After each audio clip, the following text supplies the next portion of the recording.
we ready, do you think? I can't Yes, hear I a think thing. we're ready. It's not quite 4. We'll wait till 4.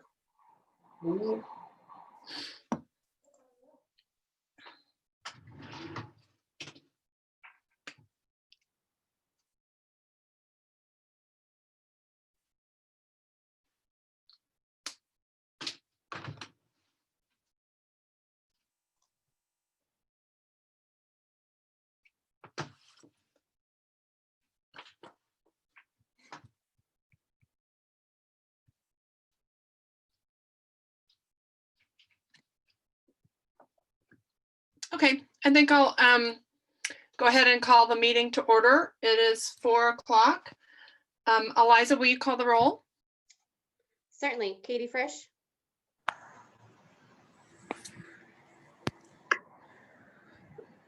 I see her. We'll go Susan Marolt, Here.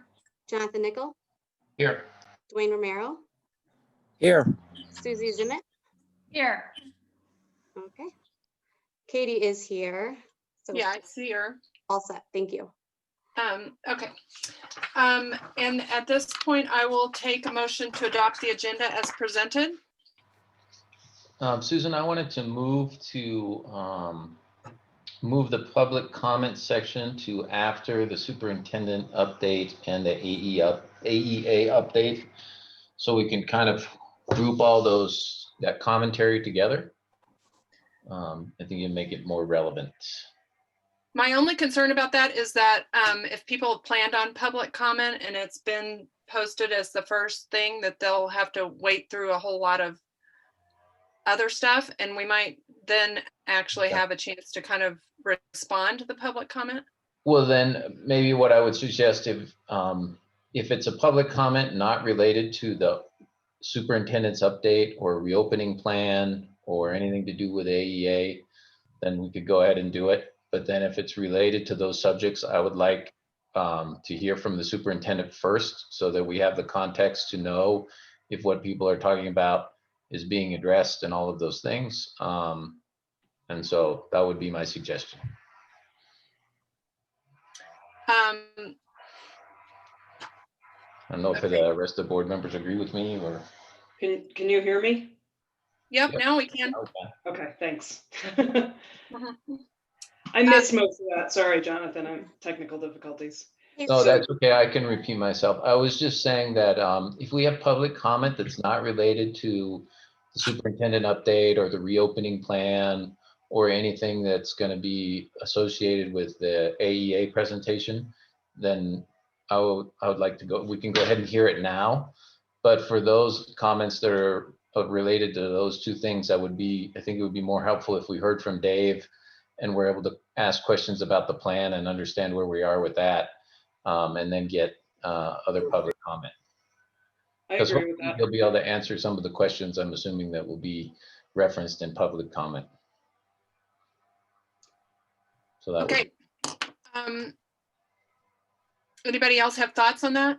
Yeah, I agree with that, and I also feel like we've talked about, but we haven't formally decided whether to let everybody have a chance once at public comment before we start doing duplicate, the same person multiple times. We want to make sure we don't run out of time for everybody to. So that's something that has been suggested, but we haven't discussed it as a group. So let's plan on discussing that at a, later on in this meeting, and maybe then change for the future. Perfect. Okay, so Jonathan, we can move. So you want to move public comment till after superintendent and AEA update. Yeah, Is that correct? That would be my suggestion if everybody agrees. Okay. All right. I think that's fine. We can do that. Can I have a motion to move the public comment to that 5 point? It would be after 5.2 on our agenda. And Yeah, I motion to move the public comment to after 5.2 on the agenda. Second. Hey, Susan, if Yeah. I may, for the Yep. quick discussion. And by the way, I'm flexible. I'm easy with all this. I love the fact that we give ample opportunity for public comment to participate. That's great.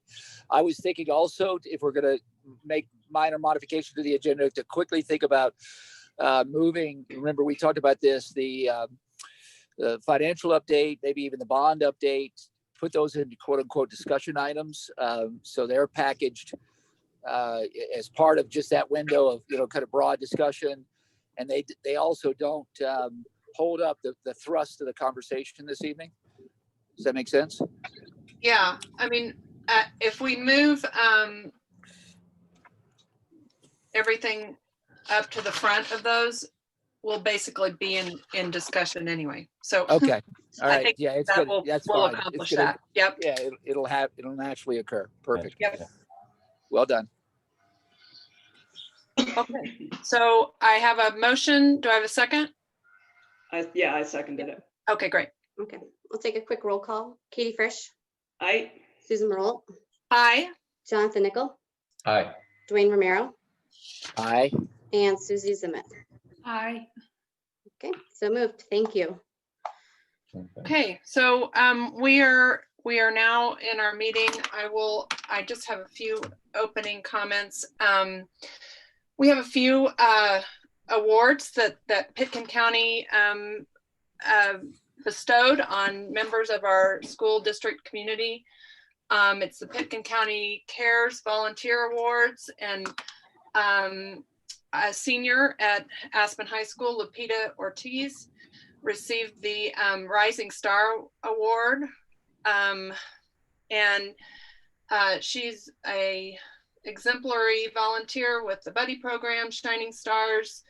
She serves on the Pitkin County Citizen Grant Review Board, so that's just so impressive, and we're just grateful that she's such a hard worker for others in our community. Catherine Sand also was awarded the Good Samaritan Award for her food bank work for COVID with Aspen Family Connections. So just so appreciative of those two and their hard work. And it's really so impressive. And there are many of those givers in our school district community, and so many that are just every day thinking about our students, sometimes during the night thinking about our students, trying to figure out how to just get them back onto campus safely, be able to keep them on campus safely.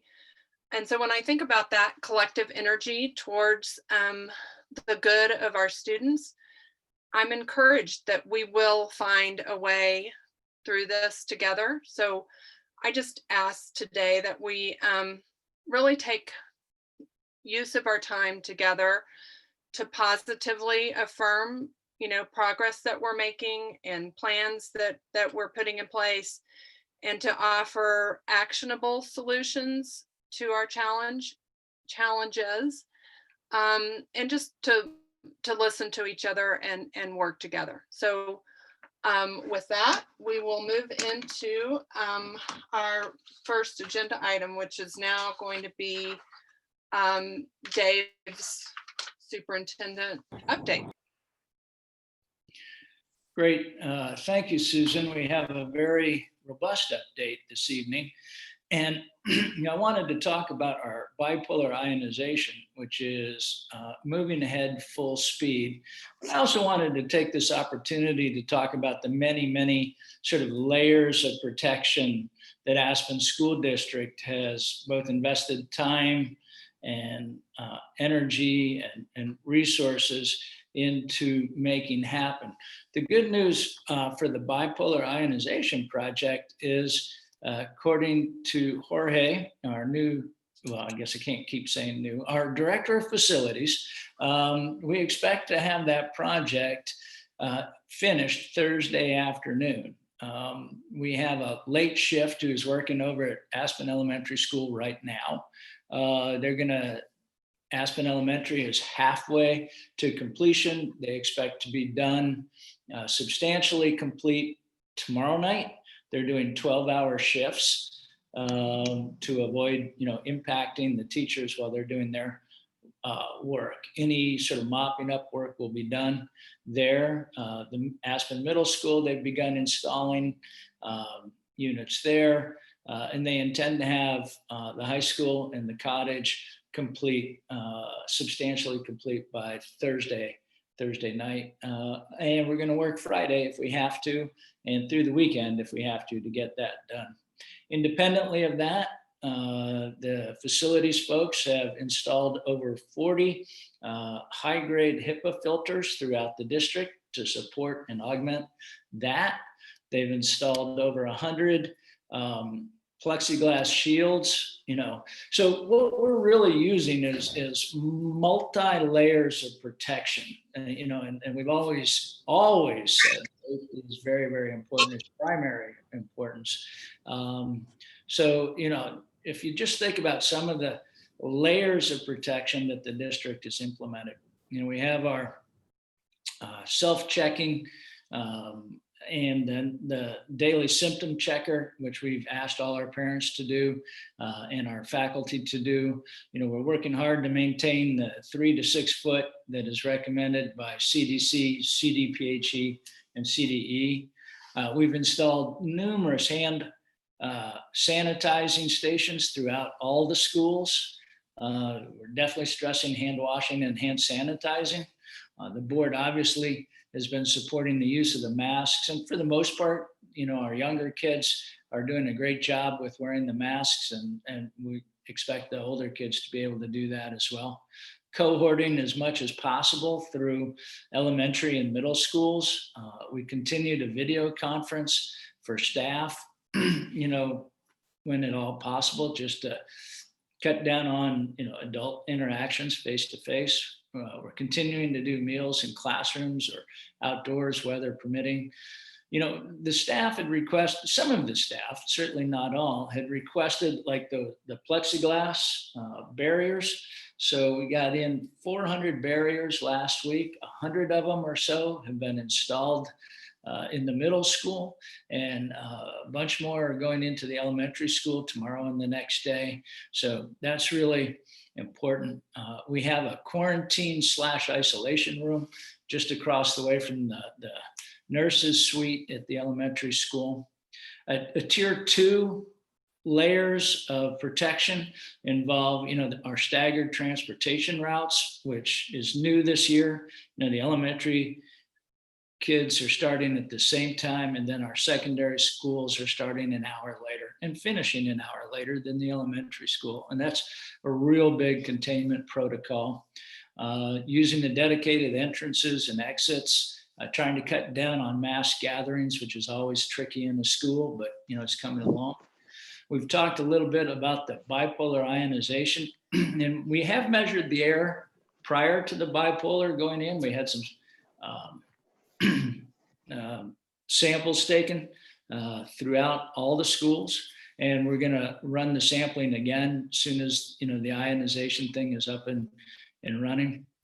We continue to work closely in conjunction with Pitkin County Health for contact tracing, as well as sort of their thoughts around some of the best practicing.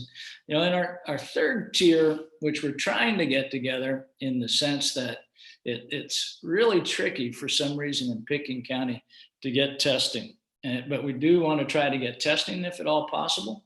The other thing that we're doing and have baked into our reopening plan is random screening for symptoms of various students and staff. So say a cohort in, say a 3rd grade classroom, we go in, we'll do a in-depth screening of both staff and students there.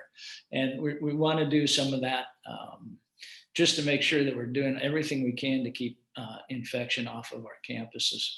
So that's kind of where we are in terms of the multiple layers of protection.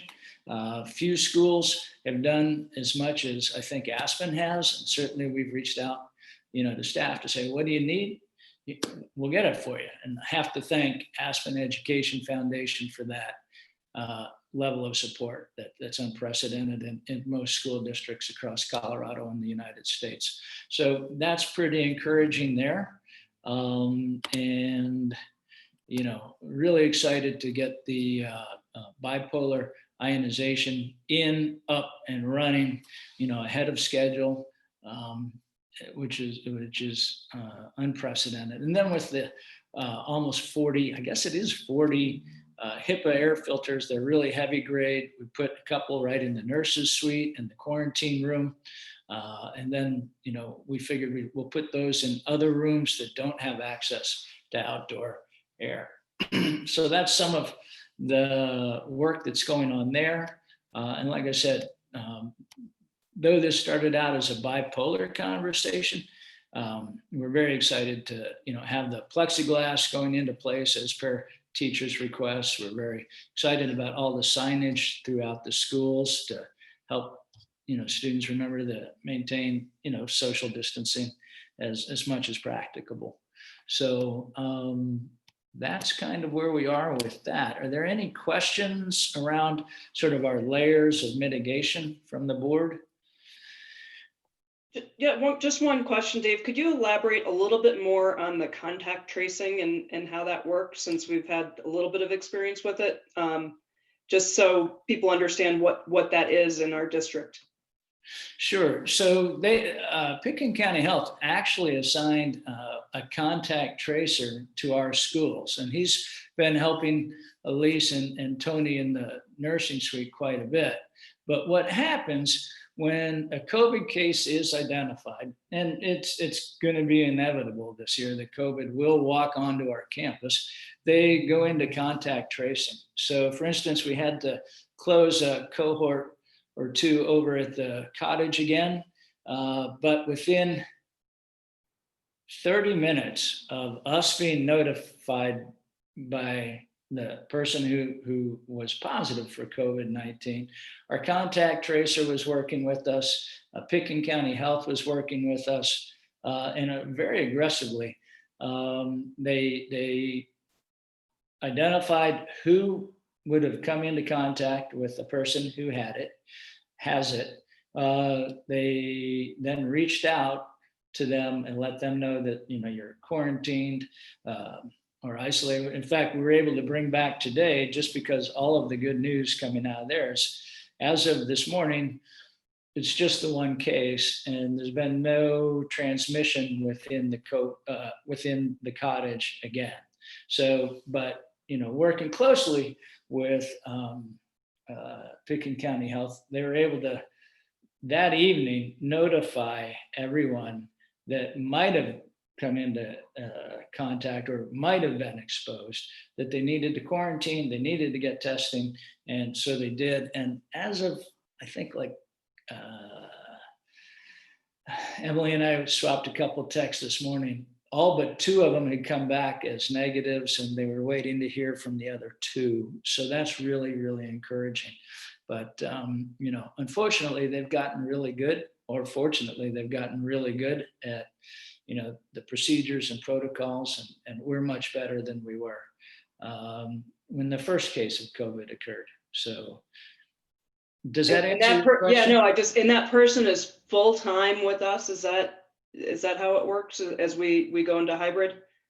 Well, I mean, mostly full-time. I mean, they've been assigned to us, but then, if other duties are popping, I assume they're not reporting to us, they report up to Pitkin County Health. But I believe Andrew is with us a fair bit. Since there were just some questions on this that I've gotten, could you just explain maybe how they work with our administrative staff to do the contact tracing? Like what information are we giving them and sharing with them so that they know, who to talk to? That's sort of the internal nuts of it, if you don't mind. Yeah, I mean, we work very closely. For instance, Emily let me know at 5 o'clock that we had a positive case. At 5:15, I hung up with Josh Vance, and we had scheduled a 6 o'clock conference call with Josh, Andrew, Suzuho, who's the #2 person in Pickens County Health Department. Then we had Elise, Tony, myself, Emily Anderson from the cottage. We were all on a sort of conference Zoom. And then, we walked through, students and staff who might have come into contact with the person. And we worked out next steps right then and there. And so in real time, and by 8 o'clock that night, we had a meeting with the cottage staff, and they were fantastic, by the way, very positive and very can-do. So props to the cottage staff. You guys are fantastic. Really, really appreciate the can-do. And that was fantastic. So, and then we worked out communication strategies. We notified staff and then parents. And then once we notified staff and parents, Pickens County Health was following up. In fact, they were calling staff while we were in the video meeting. So they're like, oh, excuse me, got to take this call. And so it went pretty well, much smoother than the first time we did that dance. So, but we would expect something like that to happen. Thank you. I think that's helpful. Okay. Thank great. you. It sounds very robust. Well, it's very robust, and it's very much that hand in glove thing we talk about with public ed and public health working very closely together. And we're very appreciative of the help and guidance. And, when it does come to an actual COVID-19 case, man, they're right on it. They're, we got to do this, we got to do this. Who else? Anybody else? And they pushed really hard to try to develop kind of, if you've ever seen like social networking schematics, that's, pretty much what they're doing. And so you go from there. Yeah. So I think failing other questions about that, the plan is attached at the bottom of our page here, this agenda item. All the families and staff should have it in English and Spanish. And we're continuing to, evaluate it and make sure we're not missing anything. So, it's basically a working document for a year or a couple of years. It's going to keep evolving as COVID situation keeps evolving. So Dave, that is our written public plan that is attached? As of now, yes. Yep. That's the plan. And, and it's grounded in other school districts that have opened and opened successfully. It's grounded in the science of CDC, CDPHE, Colorado Department of Education. There's a lot of guidance and documents out there, and it's in alignment with that guidance. Hey, I Dave. encourage community members to read it, just if you're into board docs. Yeah. So it's considerably more fleshed out than the PowerPoint from a couple of weeks ago. It gets into the details. It gives you links to our sources where we're getting our information. It gives you, you have to spend a little time on it because this is, it's a good size organization. And so we're really trying to anticipate and cover as many bases as possible. Dave, on the self-check, what are we, or how are we controlling that? And then what are we going to do for people who decide they don't need to fill it out? Well, we haven't bumped into that. What we've bumped into is that, everybody fills it out every morning, ideally, according, and it feeds to Elise. And, so we go from there. And so, it is honor system, but we're balancing that out with the random testing. We're balancing it out with, if someone decides, hey, I'm not going to wear a mask. And we had one youngster say, hey, I'm not going to wear a mask. And we informed mom that youngster is going to go to school online. And I believe the youngster is wearing a mask now. So, and that was at the elementary level. So if a student chooses not to, follow our procedures and our protocols for communal safety, but we have an online learning option. And, as a school district, we're allowed to assign students to schools and to classrooms. So we can assign a youngster who is non-compliant to an online learning option, as long as it's meeting, their educational needs. That, IEPs and things might come into play, but not necessarily. So, Okay, but so two things. One, I guess, then it would be good to have a procedure to say, okay, mom and dad, 1, 2, 3 strikes, you're out. Your kid doesn't come to school for a week. If you can't take the time to fill out this form and do the safety check. Because it, takes a village. We're all responsible for keeping everybody safe. And this needs to be part of that. So we need to figure out a way to make sure if people are not complying, that we have a way to get them back in line, or they just choose, if they're not gonna follow the rules, then they can do the online system from home. Yeah. Well, we can definitely do that. We have a cabinet meeting tomorrow, and we can sort that out and bake that into the plan. Yeah, I think it's Yeah. important, where everybody needs to be in this together. And I think, it's just out of, respect for the teachers and everybody who's gonna be there working. This is kind of a minimum ask of the parents. So I think everybody needs to pitch in and make sure that that happens. I would say the same thing for the students. You talk about one case. As we get more and more kids back into the building, and we get the little more rebellious older kids that sometimes feel that they can break the rules when people aren't looking.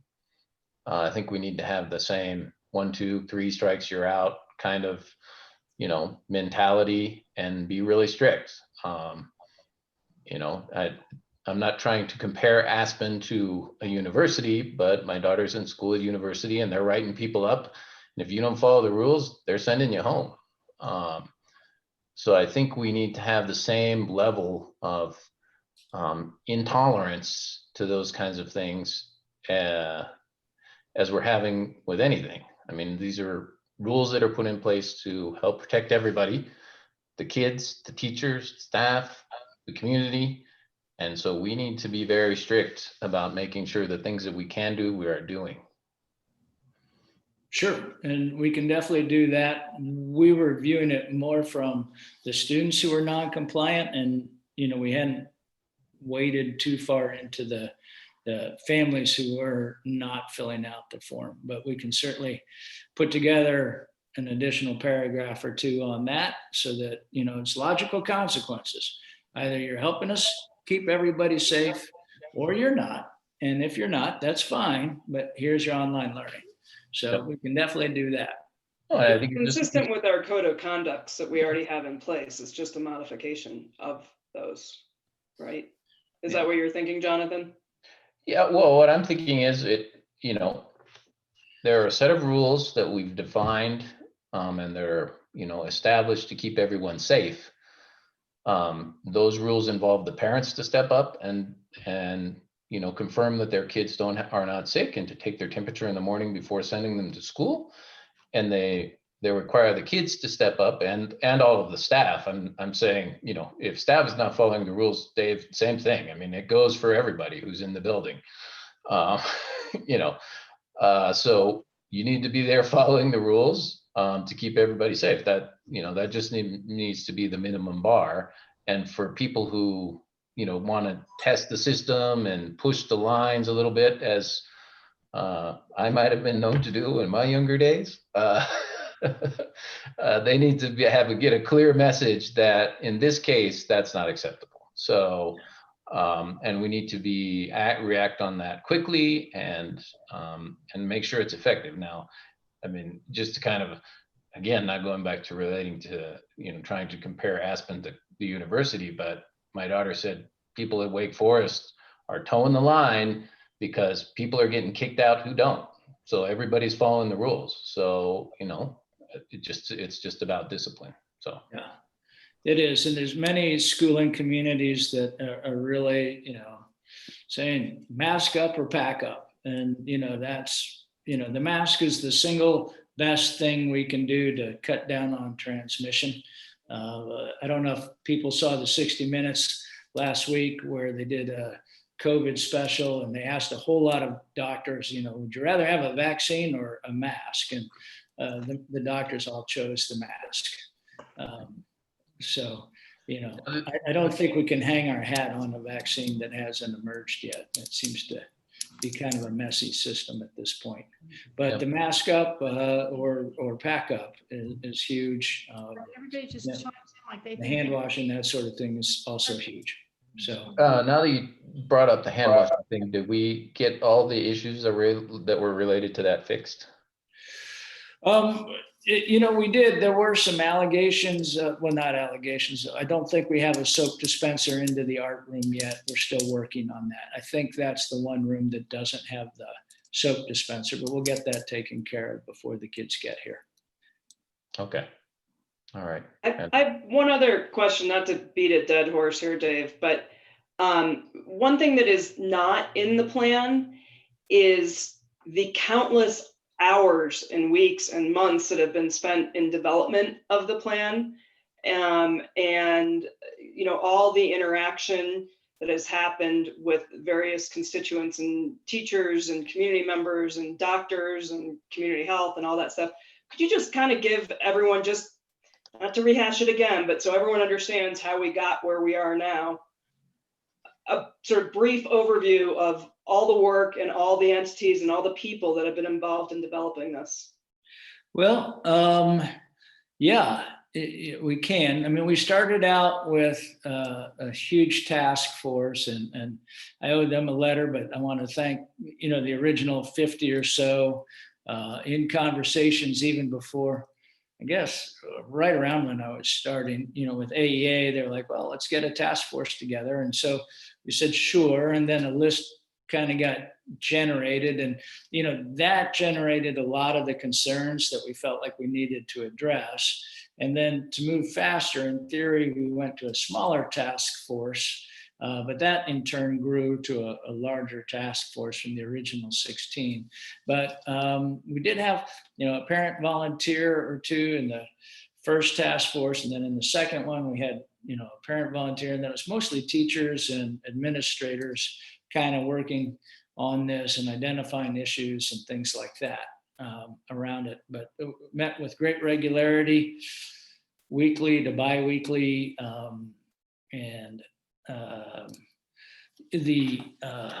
I'm trying to think. And then, so, along the way, we reviewed lots of studies. Some had, were big and accepted by the scientific community, and some were these really small ones that are just emerging and haven't been replicated. So there's a lot of sort of pull in very different directions, depending on which study you're referencing. We decided early on as a group to kind of refer to CDC, CDPHE, and CDE as sort of our go-to sources. So our plan is grounded really in the work of the CDC, CDPHE. I'm going to keep saying it: CDPHE and CDE. And what do those stand for, Dave? Just so everybody knows. Center for Disease Control, Colorado Department of Public Health and Environment, and then of course the Colorado Department of Education. And everybody is writing up guidance for schools to reopen. And here's how to do it, and here's how you can layer mitigation. No one is saying you can beat COVID 100%, right? Nobody is saying that, but we can layer the protection to get the highest levels of protection available for our essential workers, our teachers and support staff. And I do just want to confirm for Jonathan that the art room at the high school does have a soap dispenser. I was just informed that's been installed. So we have that now. That's exciting stuff. And they've got several sinks there as well.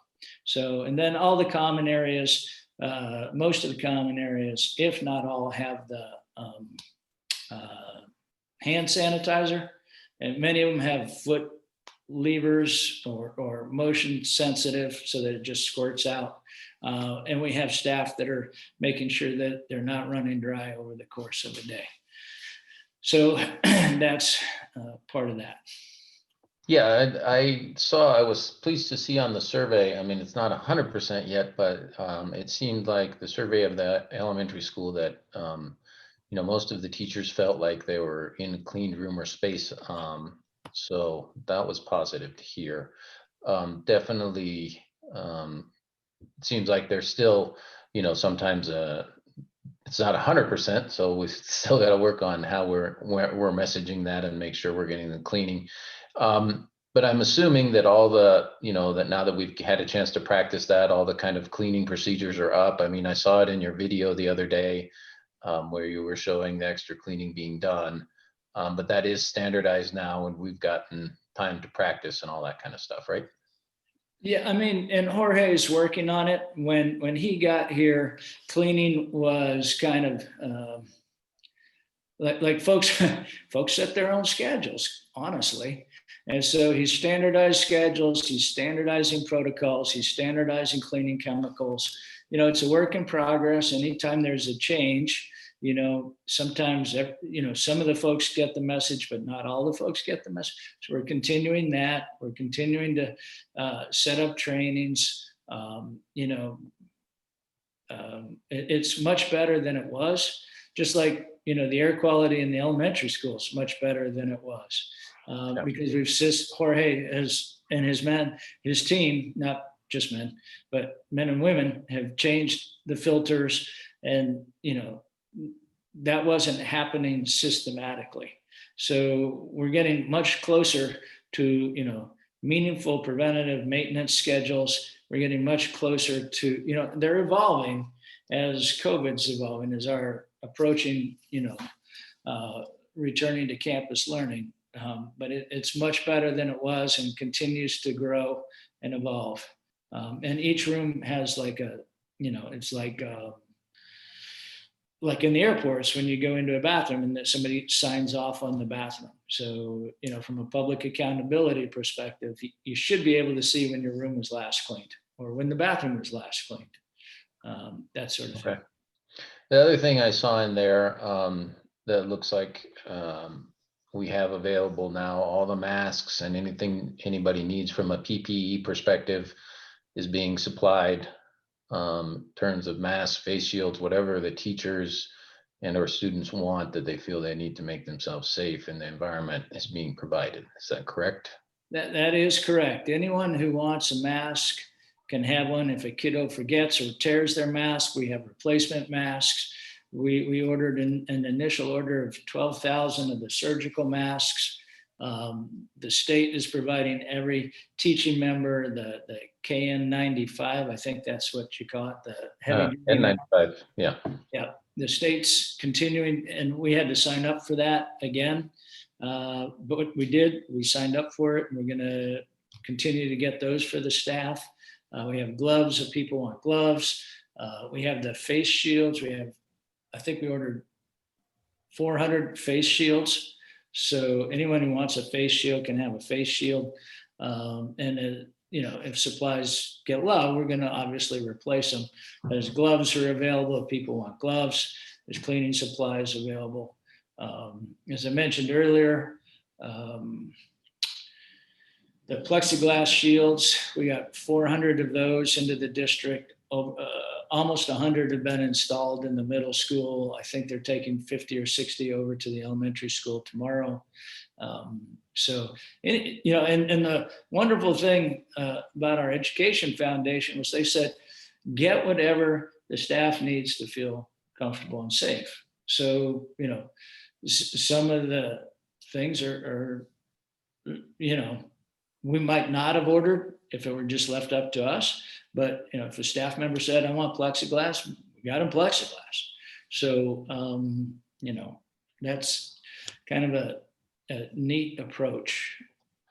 And Dave, just for those who haven't looked today, because I'm sure you look every day, our COVID meter is where, and what does that say about our ability to do in-person or hybrid right now?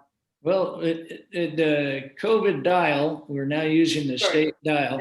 Yeah. Well, and that's the thing, right? It keeps changing. Wait a week or two, it'll change. The COVID dial is still right where it was 2 weeks ago in the center section. And while, the number of COVID cases are climbing in the county, the dial hasn't changed, and it doesn't seem, I have not been informed of our students having COVID. So, I think we might have a case in the middle school of one kiddo, but the kiddo is not really exposed to other students. So, and that sort of thing. So there are more cases, and it kind of depends on, where the data is and the data lag, but for the meter to adjust. But as of right now, we're still sitting right in level 2, which is, we wish it were down at level 1 or lower to the left of the COVID dial, but, hopefully, folks will really mask up and use the hand sanitizers over the next week or 2.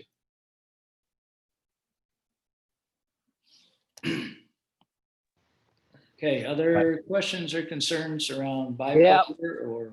Yep, Dwayne here. I'd like to ask you a few questions. Thanks, Dave, for the overview. And I've got a couple of questions and a couple of comments. I think my questions are pretty clear. They're in the arena of the continued online platform. The continued online platform that obviously needs to run, kind of parallel with our progress towards some level of in-class participation. First question, Dave, without getting, too deep into this, but I'd like you to briefly summarize the criteria that's been established for teachers' ability to participate in the online delivery model via obviously some gracious accommodations and understanding of their particular personal or family situation. Can you briefly summarize that for us, Dave? How are we applying that criteria, and what do you expect that to do? And so brief, please. So for a staff member to remain in an online teaching environment, they need to basically go through the ADA process with HR and provide the doctor's note that says, this person is permitted to remain in an online work environment. So we are trying and endeavoring to meet and provide them with online work. So it's a very simple, call HR, go in with your doctor's note, we'll work with you. Right. And just as a reminder for obviously all the administration and the rest of us, that extends beyond just the personal conditions of the employee, that obviously recognizes the employee might have a family situation or providing direct caregiver assistance to someone in their network and in their universe. And that those are all conditions I understand and criteria that are fully acceptable to participate in the continued online platform and not be in the in-class condition, correct? That's my understanding of it. Yeah, we got an employee base of over 100 in our company, and that's absolutely the law. And so I just want to make sure that everyone on the call and the broader community, because I've heard this from a few members in the community try to express their concern about whether or not we're going to apply. Clearly, not only will, we shall, and it's going to be with compassion, with a big heart. Secondly, is it my understanding at the middle school level that the online platform has a kind of a quick termination, or is not expected to go too far? Do I have that wrong, or am I correct? Any youngster in the middle school can opt to remain in online learning. We're currently looking at providing online learning through CDL, the Colorado Digital Learning Platform, and our teachers would, be provided. Those teachers that need to work from home can help provide support to the teacher or students in the CDL platform. That's what we did at the elementary school, and it's hasn't had a lot of takers. I think around 12, but it's a pretty good, solid, standards-based curriculum and platform. And so we're supporting that at the middle school as well. One of the things, at this point in time, our middle school teachers are teaching, online and in person, and then it's going to go to more in-person model. And they're hoping to eventually just be teaching in person, but there may be a need to broaden the teaching online of our own stuff, especially if we have to go to more remote learning, or if we have to remain in hybrid for longer. Well, absolutely. In fact, I would humbly state that we need to ensure that the structure around our online model is just as robust as it is right now, and it continues to grow in terms of its abilities and its its connection with kids, while at the same time trying to progress. And as you said earlier, we're going to tangle up with some COVID cases, and I think that's going to continue to strengthen our overall delivery model. Frankly, I think it's going to enable us to show some flexibility and some agility, bouncing perhaps back and forth. And I also think that might actually mitigate some of the fear and apprehension of the unknown. So I encourage you and the staff to continue to, invest and commit to the online model. We know just statistically, we know that the universe of our employee cadre will undoubtedly have 10-20% of our organization, perhaps more, that fall in one of those three categories that qualify and keep them accommodated for the online model. I would also ask you this, Dave: who do you have by name? Who do you have in the organization that is designated to be the champion for continuing the online delivery model across the entire district? I realize we have schoolhouse champions, but who is the online czar at the district level, so to speak? Well, the online czar would be Theron Mulberry. Who Good. is, Understood. he puts on his assistant superintendent's hat, and all things curriculum are flowing up through him, and he. Yep. Okay, Roger that. We're going to ride hard, and he's going to ride well with the schoolhouse leadership. I think that's good. There's some good tight feedback loops between the schoolhouses and the district. I mean, let's face it, we sit on the same physical campus. There should be like some real time, management and observation and guidance of all of that in a kind of a project management role. And then my last comment, it's not a question, it's a comment, is I've received several, I think, really well-founded community member, family member comments, teacher comments as well. This is from, I think, all sides of the conversation, and that is, to the extent a family is departing from the community or from the area and then goes away for a while, either right now for our fall breaky, plus any time in the future, we probably as a district should mandate a higher standard of care. As was said earlier, it does take a village to protect a child. And so we may want, and I think we should want, to enforce a higher thou shall type of a commitment at the family level to quarantine and to protect and safeguard, while at the same time we are pressing forward with progress with a mindful eye towards all the safety standards that we will continue to check upon. So again, if we're really committed to this, I think as a district and as an institution and as a vital component of this community, I think we can say to our families, we understand there may be some travel, but we also expect, and not just hope, but we expect and require certain actions that will protect the child, not just yours, but all of ours. So, I mean, I know that sounds very preachy, but I think we've heard enough of it.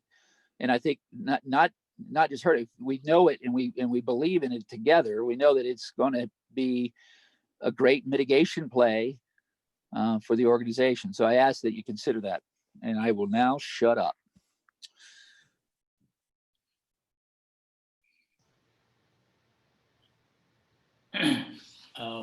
Okay, I'm not quite sure what to say to that, Dwayne, but thank you. I do want you to know leadership.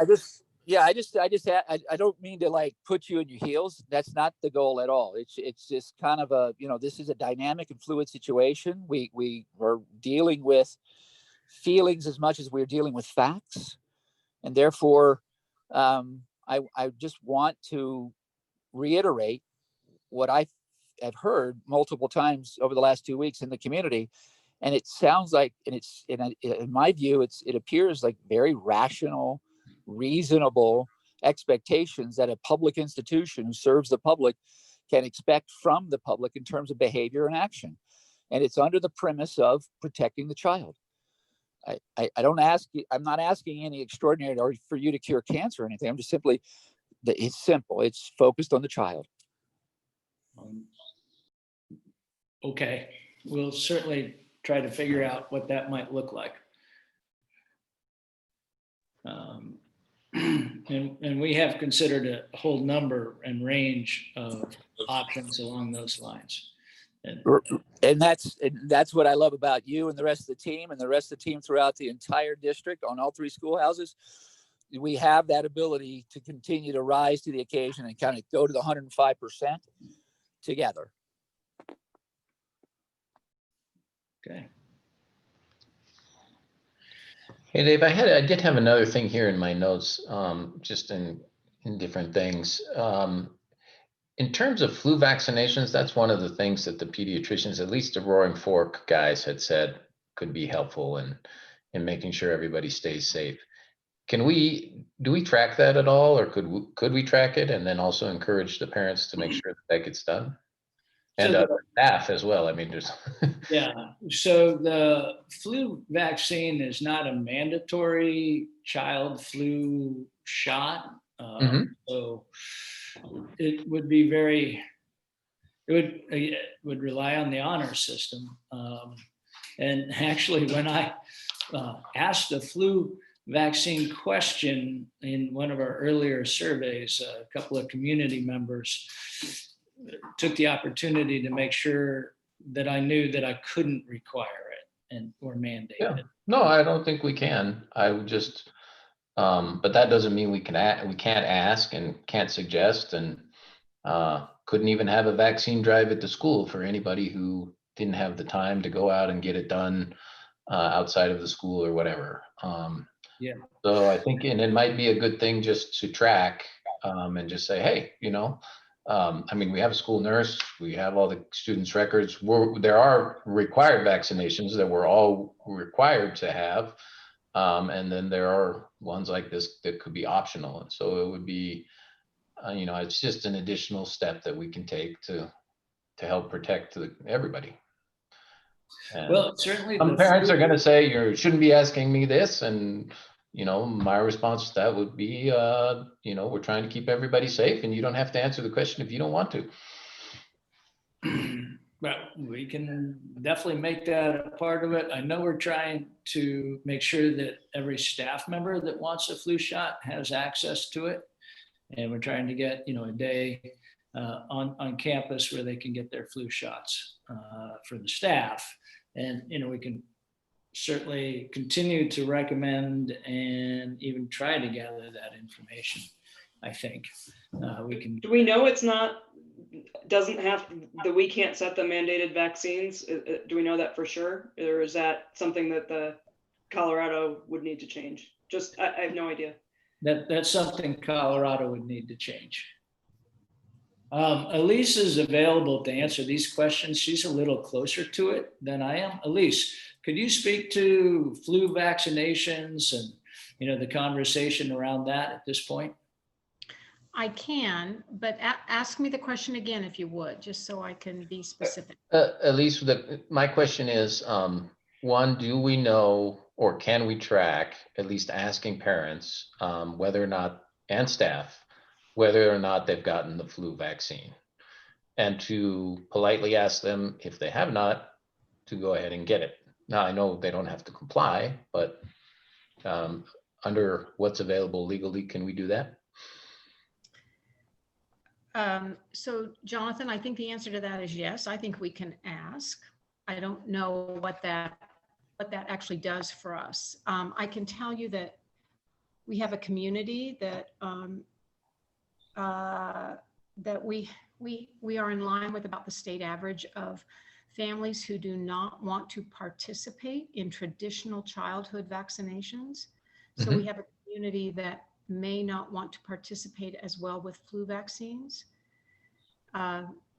Pitkin County has an ongoing messaging campaign around receiving the flu vaccine, so that's good, in my opinion. We have looked for opportunities to offer our flu vaccine on campus like we always have in past years, but it's proved to be very challenging. I've reached out to all of my traditional sources, whether it's community health services locally or companies that come from Denver to do our traditional health fair and blood draws and give flu vaccines, but no one's doing that these days because of COVID. Also reached out with a local physician's office to see if they could help, but that hasn't to give flu vaccines on campus. But it's a bigger deal than it sounds like it is because of just the billing and the logistics of it. But I have sent out, Jonathan, I have sent out several messages to staff around reaching out to their medical provider or to City Market that's giving them for free, and it's very easy to sign up online, or through Community Health Services, who is taking appointments in order to keep social distancing intact. So when we did a survey at the district, we learned that a large number of our staff would like to get a flu vaccine. So that was encouraging. It's just now that we're not at this point offering them on campus, but they know where to go to get one if they want to have one. And can we then survey the staff to see who has one? I mean, I understand that it would be on the honor system, but. Yes, I guess we could. What would be our goal in that is what my question. To get as many people vaccinated as possible to make it a safer learning environment for everyone. Well, we can certainly ask them if they've had it, although again, it's not mandatory. That I understand, but I think that like with all of these things, it's all the collective actions we can take together as a group to make the environment safer. So we're asking the parents to make sure they fill out a form and do the systems check at their house before and make sure that that gets done. So I think it's fair to ask the staff to make sure they have a flu shot, and also as many of the students as well. Now, does that mean they have to comply? No. But does that mean we should not ask and do all we can to make sure that that happens if we think it's going to help reduce the risk to the community and to the individuals? Then I think we should. And I think we should track it. What gets tracked, what gets measured gets done. So if we have 25% of the staff who are only 25% who have taken the flu shot or the flu vaccine, then we can work on how do we get that up to 75. I mean, I doubt we'll get 100, just like you say. I know there are people that have concerns around vaccines and things along those lines. And I think that's completely fair. And, everybody has to make their own choice. But if for people who don't have those concerns, if we can get a higher level of compliance, both in the student population and in the staff, then we'll all be better off. And just along these lines, in my office, we put aside about 150 in case we could work out how to have someone administer the flu vaccines on this district campus. My nurse, we were going to be hiring another MA in my private office, and that fell through. And so my nurse couldn't leave the office to come up to the school and donate her time with our vaccines, but do the paperwork with Elise, doing all that work. But my understanding is that our school nurse doesn't administer vaccines, so we're going to have to find someone. If you do it on campus, even if we can supply the vaccines, we need someone to administer. Is that correct, Elise? Right. Yes, I think for the most part that's correct. And Community Health used to be our partner in that. and I've reached out to them now 3 times to confirm that I was understanding their predicament in the right way. They're just as busy as everyone else. They're short-staffed, and they may not have enough vaccine. So it becomes, I think, Dr. Zimmett, you've talked with Community Health Services, but then it becomes a matter of trying to get hands on the actual vaccine. So it's multifaceted. It always is. But yes, Jonathan, to your point, we can certainly encourage all of it, very much so.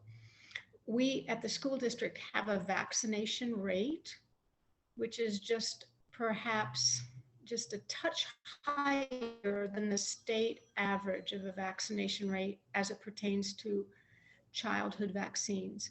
So it speaks to the fact that we have a population that, you know, decides on their own about traditional vaccinations.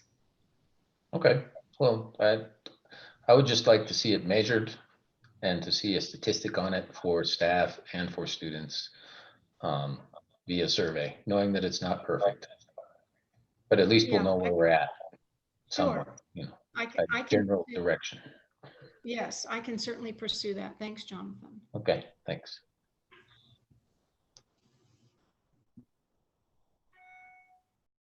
So we have a couple other items on the superintendent's update. We were hoping to do a data presentation. If we could shift over to that for a little bit, you know, and there's a lot there, but I'm going to ask Theron and the principals to try to be concise as much as we can. You know, data tells a story, and there's a story to be told, and we don't want to minimize that story either. But so at this point in time, I'd like to turn this section of the superintendent's update over to Assistant Superintendent and online learning czar, Theron Mulberry. A new title. I appreciate it. Thank you, Dave. And thanks to all the teams that worked to make the opening plan. I know there's so much that went into that. And Katie, to your point, I think there's been a lot of hours spent by many people, from the principals groups, the teachers groups, the parent groups, to all of the various citizens groups that have added in. Just it's been a monumental undertaking, and thank you, Dr. Baugh, for making that happen. Similarly, I'm excited to get back to some of the things, not necessarily COVID related, but kind of COVID related. Our data report. We have an opportunity to share with the board tonight just where we are to answer a couple of piercing questions, I think, that were posed to us at the previous board meeting, which is what was the extent, if there was a COVID slide, and what was the extent of it, and how will it impact achievement? And also, how are we addressing the deficit of the slide and reading and math for all of our students? So there's a couple things that we're going to be answering tonight. And before we get too far into the presentation, I want to just thank so many people that helped make the presentation work so well. First of all, just thank you to the principals for getting together and putting this together. A big thank you to assistant principal Jason Thomas and Becky Oliver for all of their help in getting together the slides and making this a coherent message, and also to Eliza Robinson for putting it together. So thank you very much for making that happen. So we're going to hope to get through those questions. You can go ahead and advance the slide to the executive summary. Sure, the next slide, Eliza. So just to let you guys know, there were some things that we had to figure out right away. And one of the things I'm very proud of when we started doing this presentation was we figured out that we needed to have a common assessment method across all of the schools. And I think when we were meeting as a principal group, we decided on STAR. And so that's the data that we're using, because that seems to be ubiquitous across the schools. We had to have a little bit of jockeying in position because we had to add some of those for some of the earlier grades, because the STAR data doesn't necessarily encompass all the grades. And it can measure some very different things depending on whether or not CMAS or something else is put into those grades. So we had to decide on that, and we just wanted to make sure that we found the right measure for that and something that aligned to what we're going to be doing later on, which is the CMAS. So we decided to use that as our criteria for testing. We wanted just to see exactly to what degree COVID has materially impacted all that. And that's really what we're doing. When you see the data tonight, that's the type of data that we're presenting. What are we going to do when we find a deficit with the student? What will be the interventions and strategies that we're going to use to deal with those students that have been greatly impacted and have a high need after being at home for so long, or not having the interventions that they may have needed that they could have received in person. Also, just additional intervention plans to help those students that might need to catch up. So some of the things that we're considering around that are, what are we going to do to maybe recapture some of the days in the calendar this year, or maybe having summer programs? What are some of those independent opportunities that parents and community members can use to get their students back to parity with their peers around the nation? So just a lot of considerations going into this, and we hope that some of those questions will be answered tonight when we go through our presentation. A little bit about the presentation. Go ahead and advance this slide. What we did tonight is not a norms reference data pool. What it is, it's criteria referenced. It actually aligns 100% to the CMAS. And so in those places where CMAS testing is not available, we used a norm reference. And the difference between those two types of tests are, in a criterion reference test, that means you're moving to a standard. In this case, it's the Colorado state standards. And it doesn't matter, students have to hit this threshold, otherwise they cannot move up to another scale scored. And district benchmarks, which are some of the other things that you'll be seeing in this presentation for some of our younger grades, are not our norm reference, and they compare themselves nationally to individuals, and they use kind of a percentile rank for that. So there are very different measures in how we approach that. So I thought I would just explain our rationale on how that test was going to be performed. Go ahead and move it to the next slide. You can kind of see an example of that here. You can see what would happen if we did a STAR math test across the district. And you can see what our overall district percentage is, the elementary, the high, and the middle school, versus what it would look like with the state benchmark test and how that would align with CSAP. You can see there's very different, very broad differences in those scores. And just know that typically when we're looking at CMAS scores, they're just a little bit lower. So I wanted to prepare everybody for some of the shock of how that will look different from some of the norms and numbers that you've seen before. Finally, I just wanted to show you the breakdown. Go ahead and click one more, Eliza. You guys can see. Yes. Go back, just because this was a question I had. And so I just want to understand this. So the district benchmark, when I read 64.7% at STAR Math, that compares, that's our score that we're getting, right, versus what the state score is, 26.6. That's correct. That's correct. So that would be, believe it or not, the STAR is using a national, it's nationally normed. So it's actually how the students would perform nationally against those students. What you're looking at with the state benchmark is how that would crosswalk, or how that data would look if we were using it with the CMAS proficiency data. So that's how that would go together. So they're two different measures. We just wanted to show you just kind of how those percentages would stack up against each other, so you would have a chance to see that. That help Just at all? to be clear though, both of those numbers are our students' performance, not the state students' performance. Correct, correct, yes. Our students benched against national versus against the state requirements. Yeah, correct. Okay, versus state requirements, but not versus how everybody else is doing it. That is correct. That is correct. It's versus a criteria.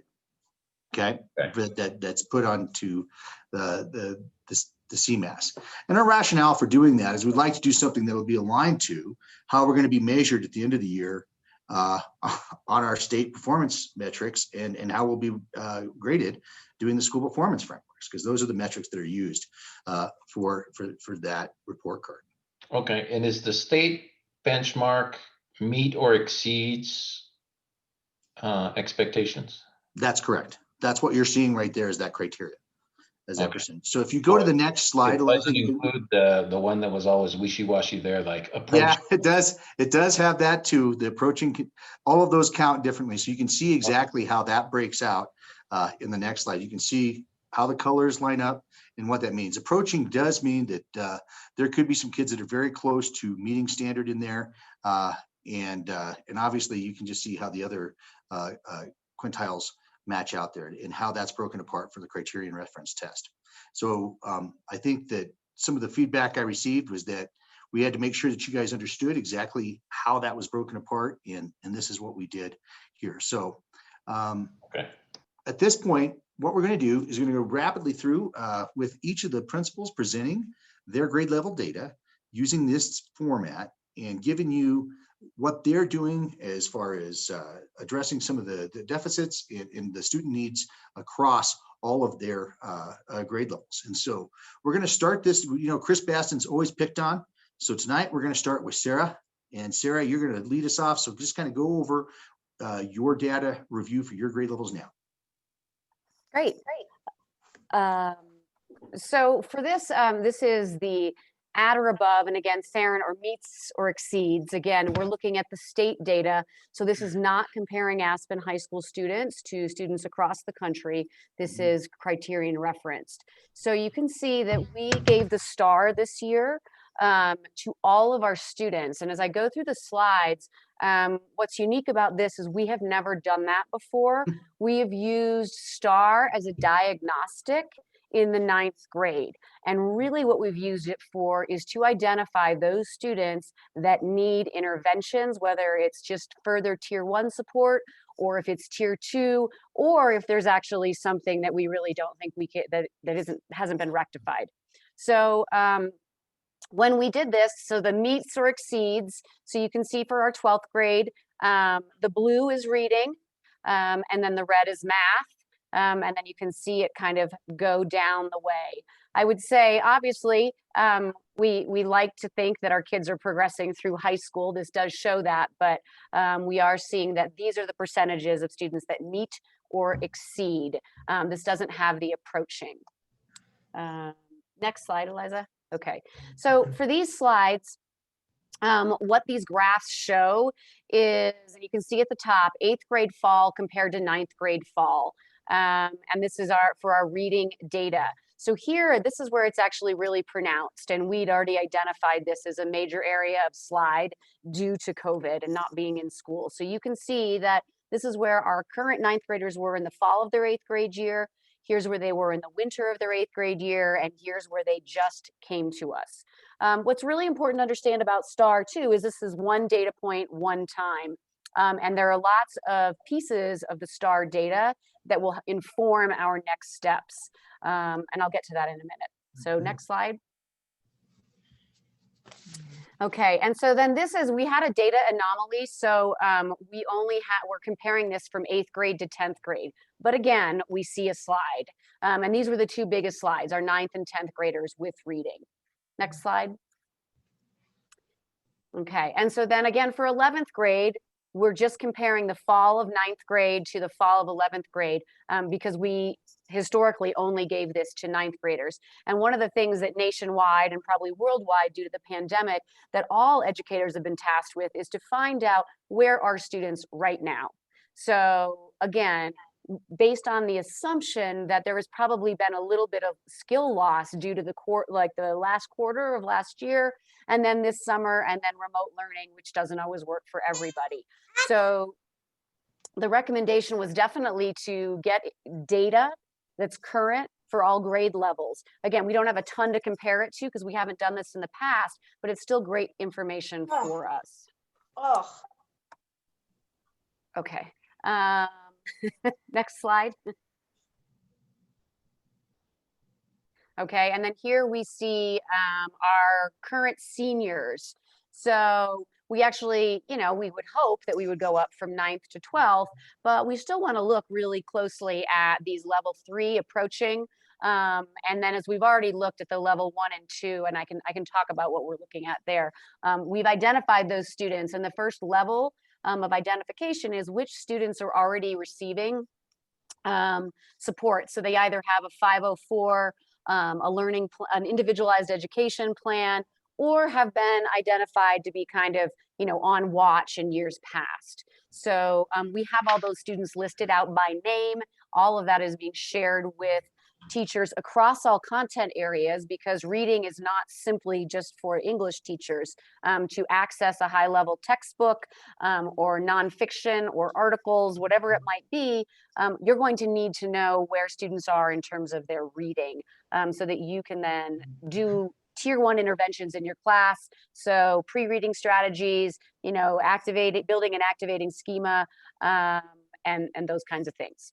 Sarah, I want to make sure I'm not drawing an inaccurate conclusion here, but so when I looked at the first chart where you showed basically that our kids, once they get into the high school, they continue to improve every year fairly significantly against the state standard, right? So what Yep. this is showing then is that we have lost all of that improvement. No, because if you go back to those other slides, so you're right, it looks Well, on the that one way. we were just looking at it, the ninth, if they were ninth grade, if we go to the one where it was ninth grade versus 12th grade, I think it's 2 slides ahead. Yep. So ninth grade to 12th grade. So yes, basically, no improvement. I mean, maybe not a ton, not a point. ton here, but yeah, it's from the state reading data. So all I was showing was our current, those weren't comparing. So you're right, that doesn't match up. And so that's where we would be concerned that improvement has not been consistent against all 4 years. Because when I first saw this online last night, I was like, oh, well, it looks the same. But the point is we're losing all that we usually pick up during this period of time. So this chart should actually be significantly better than the other one, and it's not. So we lost all that we normally gained. Is that Well, correct? no, because it's different cohorts of kids too. So you want to keep that in mind. So this is just these ninth graders this is when they were in ninth grade to when they are in 12th grade. The very first slide just shows where we are this year in terms of the state benchmarks for each of the 4 grade levels. Okay, but on average, I mean, and correct me if I'm wrong again, just what I'm remembering from all of the days of diving through DAC test data, we do better in high school. I mean, like basically consistently versus the state standard. A lot in the elementary school, like we all know in 3rd grade, we were having lots of trouble and we're really far behind. But by the time we get to high school, we've caught up on a lot of things. And basically, our kids do the best versus compared to everybody else in the state in their 12th grade year. And there's a lot of growth in terms of standardized testings on average between how they do on a percentile rank. Like they're usually starting, I don't know what the number is, but let's just make up numbers at 50th percentile. If they're there in 9th grade, by the time they get to 12th grade, they're at 65 percentile. And yes, and I understand, absolutely, and I understand that. But so just to be clear, though, that we're not talking about percentiles here, right? So when you look at this one, you're thinking this is about how individual students perform. And so in all honesty, Eliza, if you'll go back to slide 8, I think it is, if we had not had COVID, and we've already identified that our 9th and 10th is where we've seen some slide, right? There would be less of a market difference. But you do see, does that make sense? I'm not sure. Maybe repeat it again. Well, because so I think it's really hard to do the state data because again, at the high school, when we're looking at the progress, we're going to look at PSAT and how that informs. So PSAT 8-9, PSAT 10, and then SAT. And that's the data that the DAC would have had. Again, when we're looking just at this, we really basically have 2 years of data. So what I'm saying is that this makes sense to me that we're seeing this lower. It would be higher and you'd see how it's the same, right? If we hadn't had the COVID. Does that make sense? So I think we're saying the same thing. Okay. I think if I can just add one thing here, I think what it speaks to is the need to look at each grade level longitudinally. Well, absolutely. Going forward. And I get it. We don't have the data now, but going forward, we should probably be looking at it on a longitudinal basis. Absolutely. And I think, yes. And again, at the high school, we had gotten to a point where our longitudinal data was PSAT. So that's the test that really matters. And, one of the pieces about STAR, it's about a 30-minute assessment. And again, at the high school, we've used it as a diagnostic tool. So a 30-minute assessment, what we can now look at when we see kids who are really in the red, and it took them 6 minutes to take the assessment, that's the student that's going to have to retake it. So I do think there's some longitudinal data that we can look at, but let's look at data that really makes sense for us at this level, which would be that PSAT. And again, we don't have the spring data, which makes it harder for us to crosswalk everything, but we need to look at, IB scores, and then you can look at the STAR scores as sort of this only times throughout a year. And then you have all the PSATs or SATs. So, let me just ask another question. So you're saying this data was helpful? It is helpful in the sense that these are individual student scores where they've scored. So we have an incredibly lengthy spreadsheet.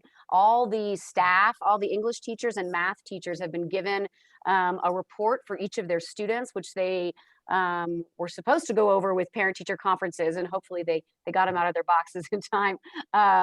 And the idea is to say, this is where they are right now. I think it's really helpful because I think we understand a lot of kids, especially in 9th and 10th, have really had that slide. So now we actually have names of students, who needs which level of intervention. And I think you'll see very different data come mid-year, Right. which I we've think- never done before. And Jonathan, and I think to that point is we're going to be very universal in how this is applied throughout 1st through 12th. And I think that when we see this, you'll now have incremental data to look at in the same format, all kids being tested, which is what we're going to move forward with. In addition to that, we also get an instructional report from STAR that can also help inform some of the areas that we might need to shore up instructionally for each one of those things. So there's some great use of the data that we have here that we can use. And again, unfortunately, we don't really have a nice, crisp, clean picture of the longitudinal data. Otherwise, we would have presented it, but we think it would have been misleading. So this is what we can verify and be certain of, and that's why we went this direction. I'd just like to say I'm very happy that dialogue has changed from how it was at the end of last year, where we were trying to get data and say that it could be helpful no matter what we got, to at least help us address individual students' needs and know what we needed to do.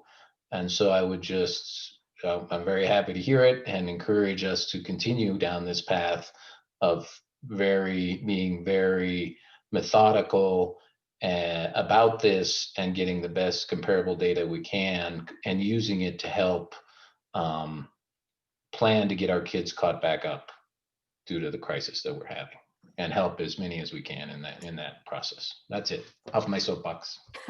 No, you're absolutely right. And we did look at longitudinal data, but it really would have been misleading and inaccurate because of the fact that we'd only done it for 9th graders. So that's why we didn't go that route.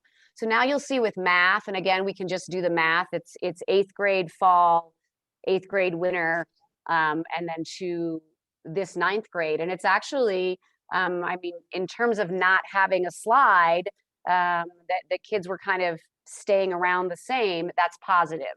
Now, obviously, what we need to do is figure out what is happening in the levels 3, 2, and 1, so that we can get kids, to move them up. I think Anna Zane asked in the SAC meeting to me, what would you aspire to? And our aspiration, obviously, is 100% of kids make growth, a year's growth. Are we going to meet that? Probably not this year, but that's a really good goal to have. Quick question on the math data. Is it grade dependent? Does it depend on what class the student is taking, or is it just what grade they're in? Great question, Katie. We are looking at Math Enterprise. And so in years past, the data has again been a little skewed and funky because we did algebra and then we did geometry. The people that are doing the STAR assessment recommended that we do Math Enterprise. It'll give us a better assessment of where all of our students are in terms of those state benchmarks. And then, we have the downloaded district data to see where our kids compare, nationally. So you're correct. In years past, we had only done algebra and geometry, which is why you'll see my next slide, the dates start to get funky. So again, this is going to be 8th grade to 10th grade, because in 9th grade, we divided the kids up to algebra and geometry. So if we want to compare apples to apples, we go back to 8th grade. And again, there's some, there's obviously positive movement, but we certainly want to look at all of these areas. Next slide. And just one question, the kids that are, since we have cross between buildings, where do those kids fall? So those are all students are taking the enterprise. So that's what we're doing. Everyone took the enterprise, and that's why we're But not comparing. historically necessarily. So when you're comparing 8th grade to. Historically, if 8th graders had taken a high school test, they would be in that data set.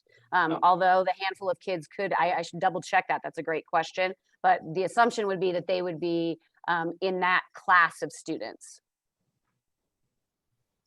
So again, same sort of trend here. And then the last one. And then here again, 8th grade to 12th grade, because our 9th grade data wouldn't make sense. It would be apples to oranges. Next slide. So again, when we look at this, the biggest areas of concern for us in terms of a loss of skill, where we think, where the kids were a year ago, is really the reading for our 9th and 10th graders. And so, like I said, we have a spreadsheet. So we have 10 9th graders that are sort of in that urgent category. So the level 1, and then 21 9th graders in category 2. We are sharing categories 1, 2, and 3 with the staff, but just to give you an idea of the numbers of students we're talking about. So, and then 11 10th graders urgent and 22 in the intervention category. So again, that's like the biggest area of concern, but we are looking at every student. Certainly, I think another concern that we often, that gets overlooked is those students who may have gone from level 5 down to level 4. Right? And they don't have a red flag, but that still shows that we need to think about an intervention to get them back up. So everyone is looking at all of that data. Next slide. And so here's what we are doing. So this individual data is being shared with parents at conferences this week. It's being mailed out by Jolene. Thank you, Jolene. So parents have that at their disposal. We have a staff meeting Thursday, and one of the short pieces will be a reminder to staff about effective tier 1 interventions, especially in an online world.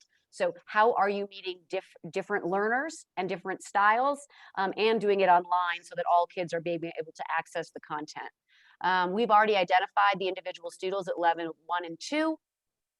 So we know what we're doing with them. So either pulling them out and having one-on-one, whether it's a small group, whether an interventionist can push in, or a case manager, or if it's simply that maybe they really just had a little bit of a COVID slide or a bad test day, and tier 1 interventions will suffice. And tier 1 are those gen ed classroom interventions. So teachers across content areas will have the names of students at levels 1, 2, and 3. And again, that's to ensure for those pre-reading strategies, and that's really to focus on the reading. We have a math, and then we have our MTSS interventionist, who is a trained English teacher. So they're going to provide push in and pull out interventions. And then they're also going to do dedicated work on those skills in our SAC class.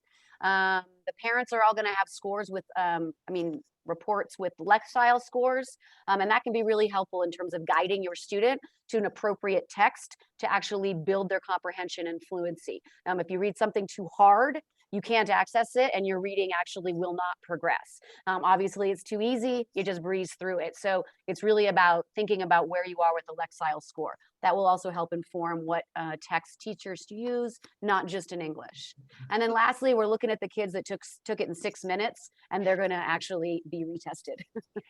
Question for you, Sarah, about all of these strategies in the current remote model versus the hybrid and 100% in person. How have we been able in the remote model to do any of these strategies other than identification? And how are we going to progress forward to implement these on the different learning models? Sure. With fully remote, I mean, the breakout room model works really, really well. So if an interventionist is in let's say a social studies class, there can be an individual breakout room where an interventionist or a case manager is working one-on-one with the student. So that actually works really, really well. In terms of this hybrid model, it's going to be a little more confusing because, again, teaching kids in front of you and then teaching kids at home at the same time is not the best vetted instructional practice. So I think they're just going to have to play with it. Sarah? Hi, Susie. Hi, is there any role, in your opinion, for subjective student reporting on how they feel they're learning, whether they feel that they've been challenged, that they've been reading more and better and writing better and having good edits and drafts, and they feel that they really are challenged in math? And I just, I know the DAC has been looking at doing student surveys to try to understand how many are not being challenged or having the rate of growth that we hope for all our kids to have, and in which subjects. And I just wondered if, obviously this is about data, what you're presenting, and not subjective reporting, but I wondered whether our administration feels that that is worth looking at, and whether they are looking at that sort of information, subjective. How excited am I about learning? How much I feel I'm really growing in those areas? Absolutely. It's a great question. Right now, I just had a goal setting meeting with a science teacher who shared that on a weekly basis, he collects that information from students. And so we've tasked our staff with doing that. I actually think it's not as tangible and it's not as easy to sort through, but it is really, really meaningful when you ask a student, especially a high school student, to explain, here are my strengths, here are my weaknesses, here's where I could grow, here's where I'm bored. And so our teachers are doing that, especially with this remote learning model, on a regular basis to inform their instruction. So I think it is really, really helpful. In years past, we've had the anecdotal, the graduates panel where students come back and speak about their first year in college, and they give us really good anecdotal information, right? About, well, I wish I had this class, or IB diploma was the best thing I did, I'm so much more prepared, etc. So it is really helpful. And I think it paints a bigger picture. Again, STAR data, one tiny little 30-minute assessment in one day is probably, and they were online, isn't always going to be the most indicative or paint the best picture.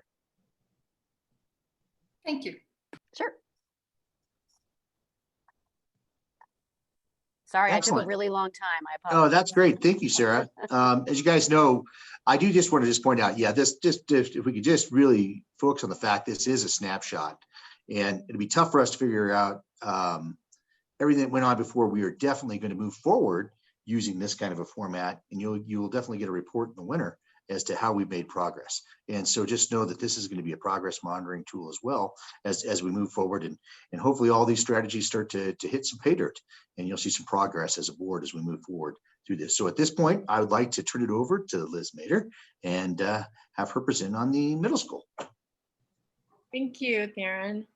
The middle school is going to be looking at the fall and spring of 2019 and 2020.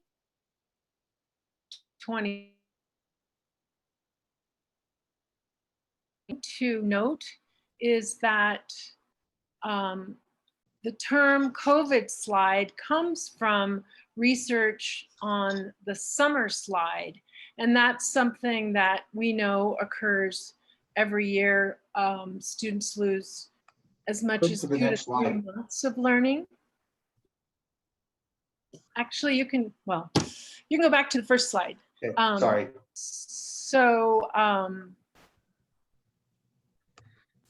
Sorry, I lost my train of thought with all that. Sorry.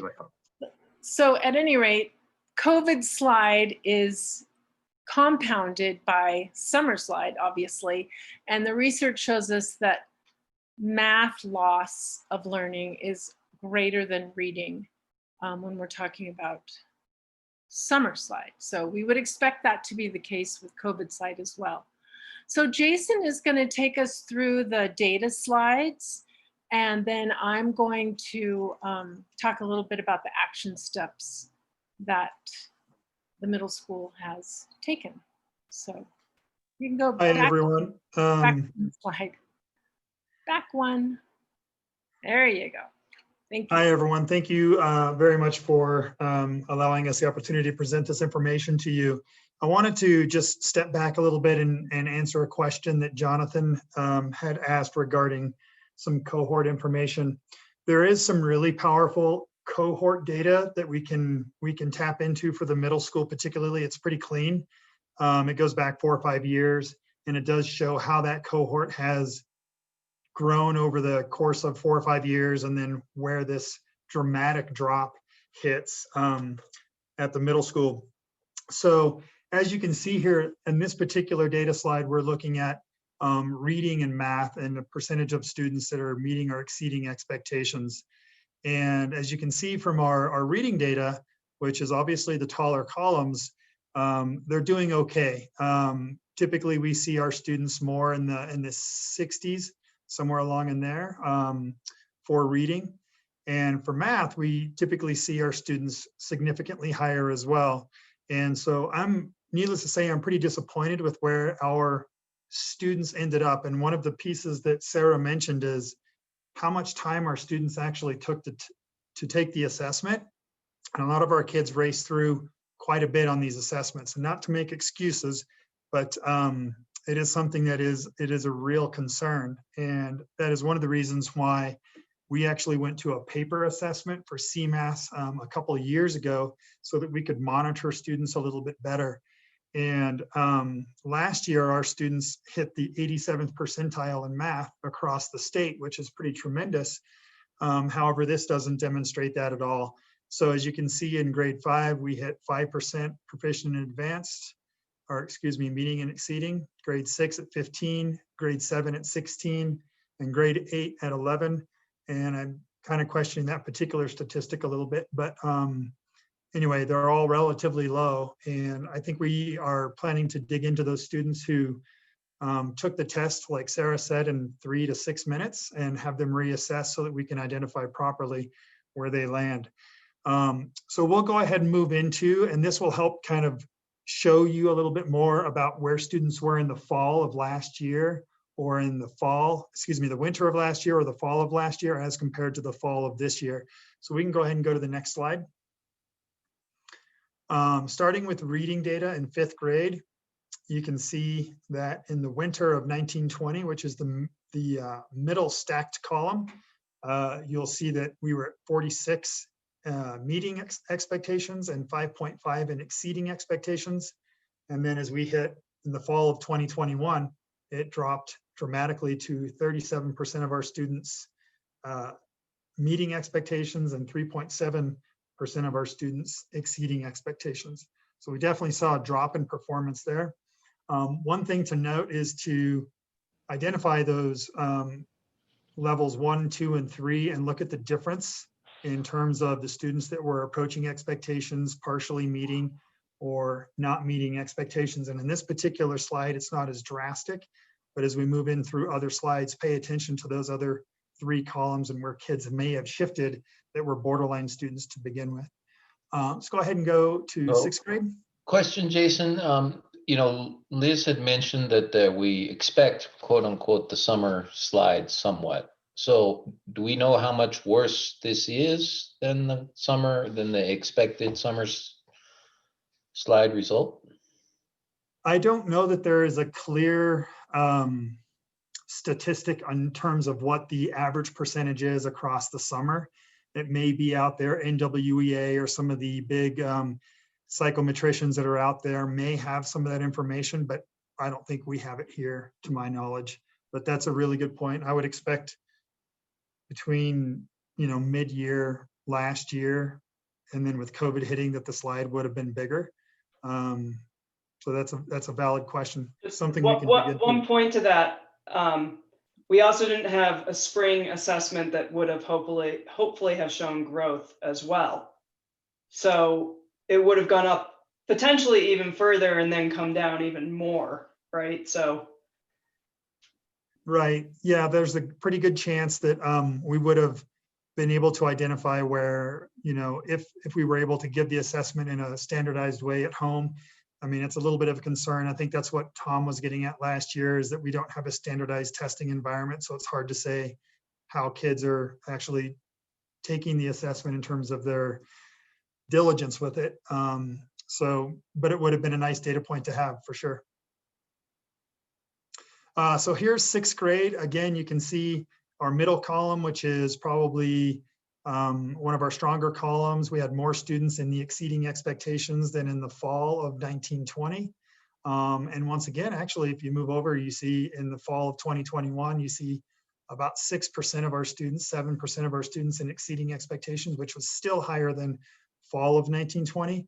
But we lost some ground with our exceeding expectations, and more of our students slipped from from meeting expectations down into partially meeting expectations. So that orange band opened up a little bit more.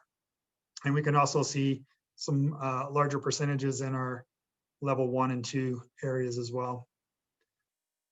Seventh grade. Here in seventh grade, we see some pretty nice trends across the board. They look pretty good. Our seventh grades, it was really interesting. When you look at percentile ranks across seventh grade, both in reading and math, they're pretty stable. So our students, probably lost the same amount as everybody else did, but they maintained their percentile ranks across the board. But in terms of looking at their performance, they did lose a little bit. But we do see that we have more students in that last column that are in the exceeding expectations range. And our meeting expectations range stayed fairly strong as well. We were at 40 in the winter and 39.4 at the end of, or the fall of 2021. Eighth grade. Here you see a pretty big difference in eighth grade. We have a number of our students in eighth grade that started out really strong in the fall of 1920, maintained that all the way through the winter of 1920. And then as soon as COVID hit and we took our assessment in the fall, they really took a hit. We lost a lot of our exceeding expectations. We lost some ground in meeting expectations, and our orange band grew. Everything kind of below meeting expectations grew a fair amount. So we had a lot of kids that were probably cusp kids that slipped to the next performance band lower. Next slide.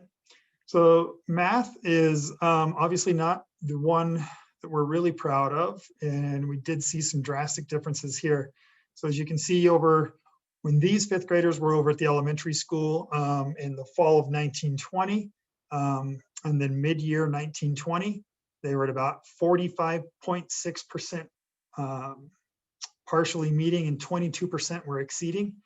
And by the time they got to us this fall, they were at 19.5 partially meeting. And look at the number of students that slipped into not meeting expectations. It's quite low. That light red band right there is pretty substantial. So we have a lot of work to do there to help our kids get caught up. A great deal of work. So we know we've got our work cut out in fifth grade. And I think with our illustrative math, we'll see some nice bumps in that area. Sixth grade. So with our current sixth graders, we again saw a little bit of loss there. We were at about 19, 20, 21% meeting and exceeding expectations by the fall. And by the time they got to us mid-year, as soon as they got to us in fall of 2021, they lost quite a bit. And you can see that level 2 band has grown substantially. And our red band, which is level 1, also picked up quite a bit. So again, we have a fair amount of work to do there. For seventh grade, again, I want to point out in this one, when you look at percentile ranks, our seventh graders were at like 50th percentile across the board. They lost no more than any other seventh graders across the country, as a matter of fact. But when you look at their performance as a criterion reference, they lost quite a bit. So we didn't lose any more than anyone else, but everyone across the board, they were losing performance. And so as far as helping these students get to where they need to be, we know that they're right where everyone else is nationally, but we still have a lot of catch-up work to do. That 35th percentile or 35% in partially meeting our approaching expectations has grown quite a bit. And again, our level 2, not quite as bad, but our level 1, we saw a lot of students slip into our level 1 category. So to me, those are tier 2, tier 3 type interventions, provided these students actually spent more than 6 minutes on a test. 8th grade, another stark difference, but one thing I want to point out here in this particular slide is about 38 of these students, 34 of these students took an algebra test. They did not take this test. So some of our strongest students are not represented in this slide. They're in the algebra class, and this year we transitioned for the first time to take algebra tests instead of STAR math tests. And the reason that we did that is because they're in algebra classes. So it makes sense to see how they're doing in algebra and not how they're doing in 8th grade math. Question, Jason? Yeah. But I'm confused because the high school doesn't have a, are we doing, so you're doing, you administered it inconsistently from the way the high school did it by grade level? So 8th graders who are in algebra or above are not represented anywhere in this data? I had it in here. I don't know if it's on the next slide or not. I'm not sure, but I can show it. Can you go to the next slide, Eliza? No, it's not there. Go ahead and go back one. So we did give a test that is representative of algebra learning because 8th grade standards and algebra standards are different. And we wanted to see how our kids are progressing on algebra, not on 8th grade math. But then you don't have a comparison point to how they are from the prior year. Did you give them the 7th grade test the prior year, and then in 8th grade you gave them the algebra? I'm just confused because that's a lot of kids to lose data on. That's like a third of the class, right? Well, we didn't lose data on the students. They're just taking the appropriate assessment for their class. Okay, so let me ask the question another way. Where can we see the data on the 30-some kids? Is it here anywhere that aren't in? I can show it to you from my PowerPoint, but it was removed from the Board of Ed presentation. Let me see if I can pull it up. That's okay. We don't need to do it now. I'm confused about. There it is right there. So that's the score. It's a scale score that they got on the algebra test. And this is not a state referenced assessment. So it doesn't give you the levels. But are they in the data from the prior year that you're showing on this slide? So those students would have been in, yes, they would have been mixed in with the slides for the fall of 1920 and mid-year 1920. So you took 30 kids out of the count between the first and second column and the third column. So you're not even talking about the same cohort of kids statistically, because you took out a third of the class that are in algebra, right? Well, they did take the different assessment, yes. But they're still in the 7th grade data that you're showing. So that slide is kind of meaningless, I guess is what I'm trying to get at, because you're taking out a huge chunk of advanced kids. You're right, it is, they are removed, and that's why when you look at the slide, like the COVID slide, whatever we're gonna call it, it's not accurate. I mean, it shows where they were in the winter and fall of 1920, that's correct. And in this particular format for getting these stacked column charts through our database system that we're using, our dashboard, there wasn't a way to remove those students from the previous 2 columns, if that makes sense. In other words, we couldn't extrapolate them out so that we're looking at apples to apples. I think it'd make more sense to do what the high school did, which is take it, Yeah. just do it by grade level, and not. I think Katie, we'll make sure that it's shown that way for sure. Because if it's not as bad as this, we need to know this looks really bad. So that's not to say that those kids are in algebra didn't have a slide as well, but I think it would be more.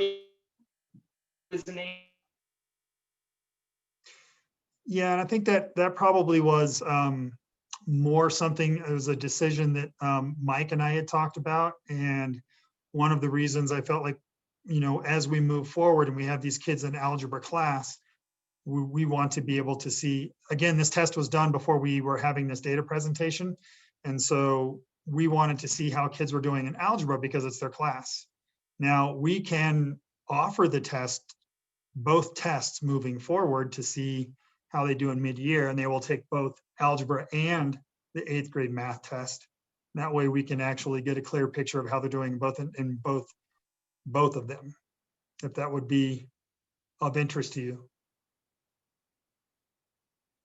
For me, yeah, I mean, I think we need a consistent, we can't do data differently in different places, because then you can't get any information out of it. So what will happen is if you don't have this 8th grade cohort, next be wrong again too. So if you don't have consistent data, we can't look at it longitudinally. We need to look at the same cohorts of kids over time. Otherwise, we're constantly making exceptions and we don't have anything meaningful. Well, I would disagree with you in that we don't have anything meaningful, but I understand your point about the cohort data and I respect that. However, if they're in an algebra class, we want to make sure and capture how they're doing in algebra and see what kind of growth they're making as well. So I think the most important thing we can do is to be able to test those kids twice, as opposed to doing it just for a class that they're not in. Yeah. So that makes sense. I think it would make sense to give that 8th grade group the 8th grade test and have real data on where the 8th graders are overall as a group relative, because you're going to have the same problem with the 7th graders next year. And it just, we need consistent, we've had so many different tests. One of the problems with evaluation is when there's inconsistency between how they're administered from building to building and grade to grade, how are we, the data is not helpful, and especially when you change the number of students in that cohort by such a significant amount. And especially when the high school is looking at it on grade level.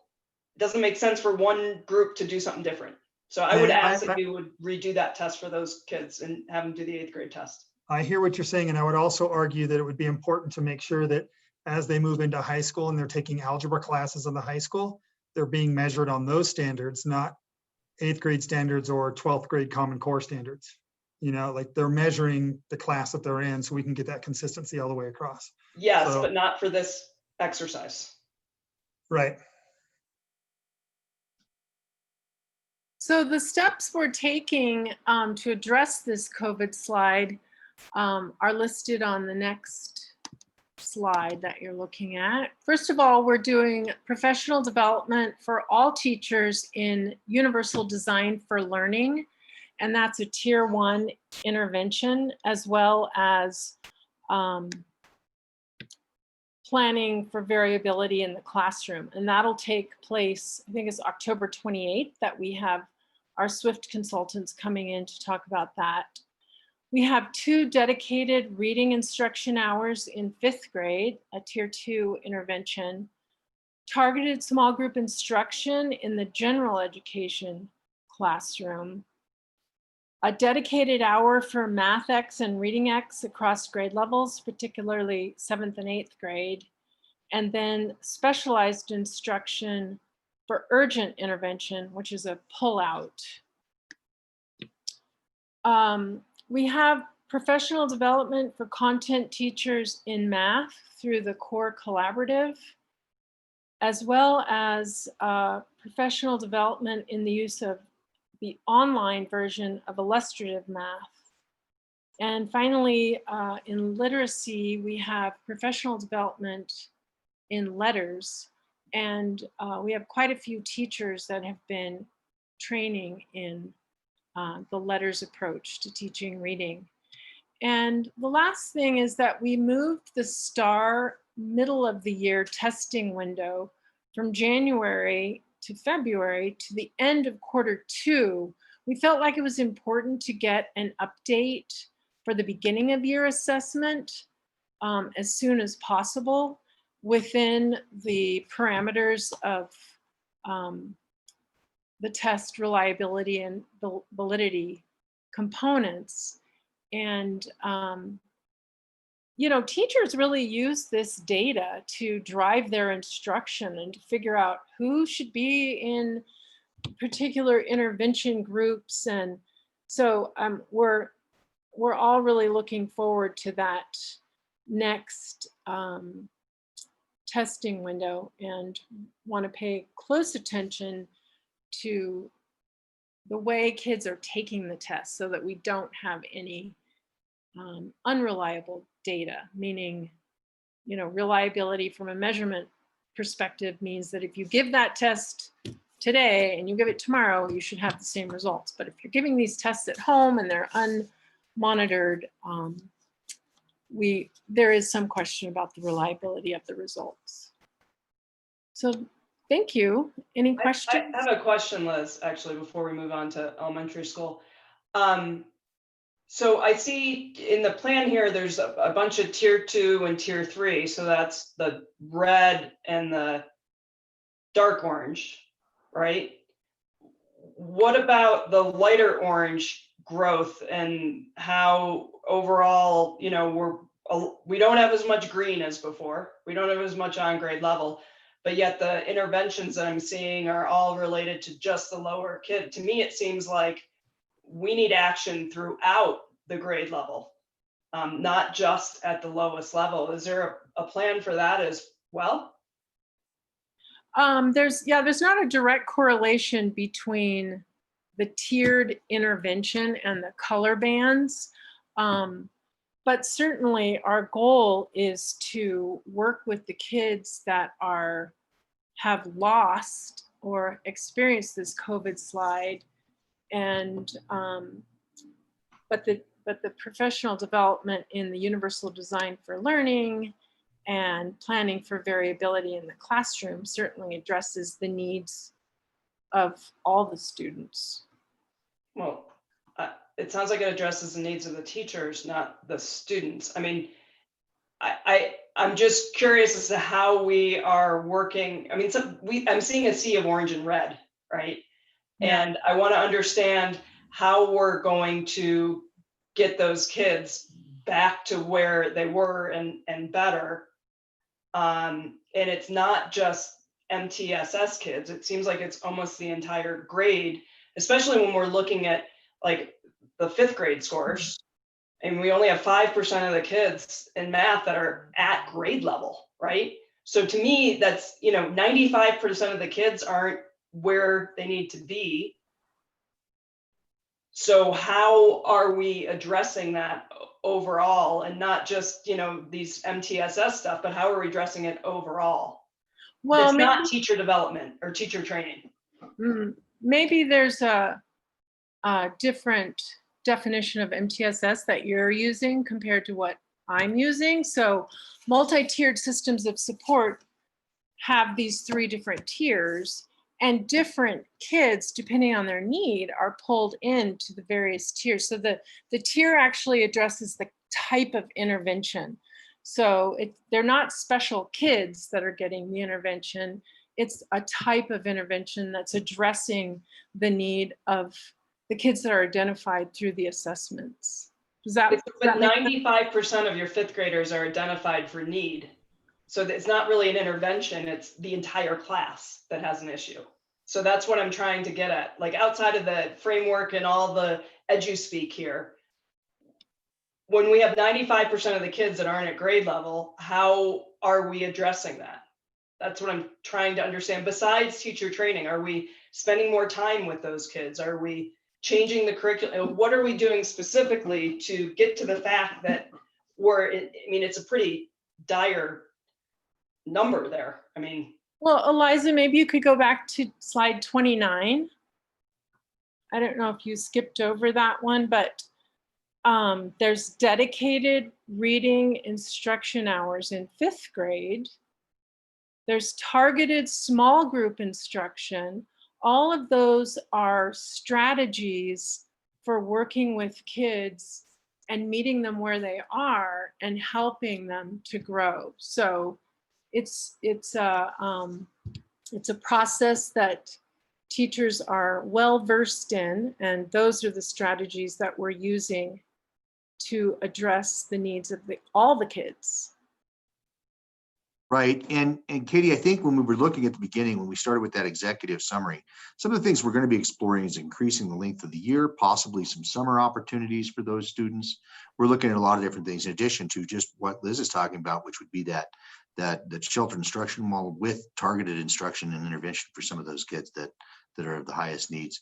But ultimately, all the kids will benefit from that occurring. But we're definitely looking at everything because we know that there's work for us to do. And so we will try to make sure that we find some spots where we can get some more time for those kids to work on that, especially in those areas that we're not meeting the state standard. Yeah, I mean, I think, you know, as a board member, I would like to see a more specific action plan, given how dire the situation looks in some of these tests. And obviously, you know, I made the point about the math that it's hard to know, but just for that one grade level, since there's kids that aren't included. But, you know, when I'm looking at some of these scores, it's not just, in my mind, business as usual, our typical interventions are going to work. To me, it seems like a much bigger deal.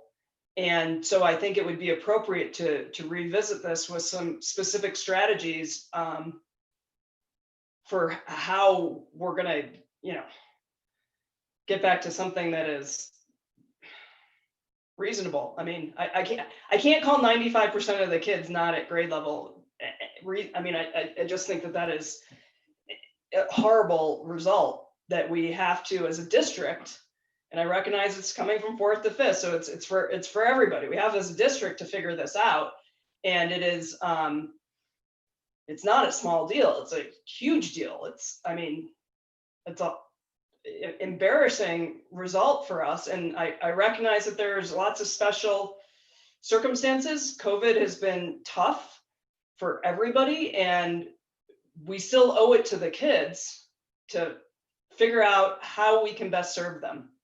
And I don't know the answer. You guys know the answer, but I'd like to hear a more detailed approach to how to address this.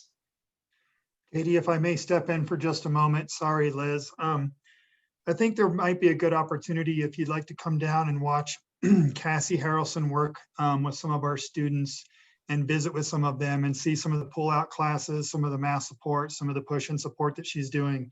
She's going to be pushing into a lot of our classes and she's pulling out a lot of them. She has been designating a lot of her time during what was normally our integrated studies time, which was more of a project-based learning time for 7th and 8th grade, for example. This is not representative of 5th grade, but in this particular case, she will be pushing into these 5th grade periods where she's having all of these pull-out classes for an additional hour of instruction to help our math students and our language arts students. We have reading teachers that are taking the Language Alive curriculum and training around that, along with the letters curriculum, which they'll be teaching during the 5th hours for 7th and 8th grade. In addition to that, a lot of the work that we're doing at the 5th grade level, again, she's a math specialist that came to us from the Colorado Department of Education. I hate to be putting you on the spot here, Cassie, because I know you're probably listening, but we're very lucky to have her, and she is a math specialist, and she will work with a lot of the students that are struggling. And if you would like to see, this is a very high level view of what we're trying to do and how we use Universal Design for Learning and how we use MTSS. And so that was what we didn't want to take so much time going into the minutia of it. But if you'd like to see the minutia, please come visit and watch Cassie do her work and watch our other math teachers do their work with the new curriculum that they do have. We would welcome you to come down and see that. I would love to see them teach in person. That would be great. But I would also like to have some detail as a follow-up, perhaps at it's the next board meeting and the board meeting after that, you know, on all of this. I just get frustrated when I see, you know, first of all, relying on one teacher to fix all this, I think is, you know, I think it's a great example, but it's one example. It's not a systematic change. And when you're talking about 95% of the kids, I think we need to talk about a systematic change, not individual aspects for each kid. I feel like we're dealing with the whole grade, which may require other creative thinking around how we're doing it. Maybe we need more time in math. I don't know, but I would love some follow-up on this. That's a more detailed plan. And I recognize this is not the time for it, but that's why I'm asking for it for next time. Follow-up question. In terms of the change in curriculum that I understand, and correct me if I'm wrong, that we're going through, right? Is that compounding the issue here? That's the curriculum at 5th grade is being initiated this year, and these students are new to us this year. Okay, but the change in curriculum is only in 5th grade, or is it across, what grades is it occurring in? 6th grade was using it last year, and they had probably the best results of all of the grade levels in terms of maintaining their standing. They started it last year. This year, it'll be 5th grade. It'll be their first year. And some of the 7th and 8th grade teachers are digging into it a little bit more because they found it to be such a rich curriculum and one of the highest rated curriculums across the country. And that is a systemic change that we're making because we found that for the most part, the math that we have been using has been inadequate in meeting the needs of students. Yeah, no, that part I understood clearly from the previous discussions we've had about this. I'm just, it's Yeah, it's another hill to climb in an already tough environment. So absolutely. And our 5th grade teachers haven't had a chance to really implement that prior to this test. This test took place right at the beginning of the year. So we're hoping the mid-year we'll start to see some really nice growth gains from using this curriculum and all the training that our teachers are getting through illustrative math. And I think that our 6th grade teachers will also, who have been using this curriculum for a while, will see some tremendous gains with those students as well. So how can we double down to make that happen faster or get more resources to the teachers to, I don't know what we can do to help there, but, and I don't expect an answer now, but it would be good to think about that when we get Katie's request, to also look at things along those lines and how can we accelerate that teacher training or whatever it is that we need to do to fix this problem. I mean, because like Katie said, it's not pretty. And I certainly wouldn't disagree with you on that. I full-heartedly agree with you. And I think we do have a pretty robust plan in place, and we'd be happy to share even the coaching that we're getting from Core Collaborative is another. We've got 3 or 4 different pieces we're working on to improve math learning at the middle school. And Jay, would you say that the plans you have now will allow for every kid to learn a year's growth more or less at their rate from beginning of year to end of year? I would say that it's hard to predict that. I anticipate that we'll see some pretty significant growth. Whether it's at the 50th percentile or the 65th percentile is unsure. Last year in 2019, our growth percentile was at the 65th percentile. I would imagine that we could probably get pretty close to that. The 70th percentile it would be amazing if we got that, but it's pretty unsustainable. I think that with all of the efforts we're putting into it, I think we can see some growth. What I do worry a little bit about overwhelming our teachers with too much PD and not being able to focus on the students enough. But I think we're in a pretty good balance right now. I think we'll have to see the proof in the pudding come mid-year. And I would also add to that the COVID slide is a result of multiple factors, not just the loss of in-person learning, but some of the trauma that kids have experienced as a result of COVID and all of the mental health factors. So I think it's important to recognize we're looking only at the academic component right now, and that it's a multi-pronged approach to improving the conditions for kids. And so let's hope that we can go back to in-person learning and really address some of those issues. Jason, didn't the fifth grade this year, this was the first year that they did that all online, correct? Yes, this is, I mean, I don't know how they did it last year in fourth grade, whether they were with a classroom teacher. They would have meeting. been, they would have been in their winter, they would have been with their classroom teacher in the winter.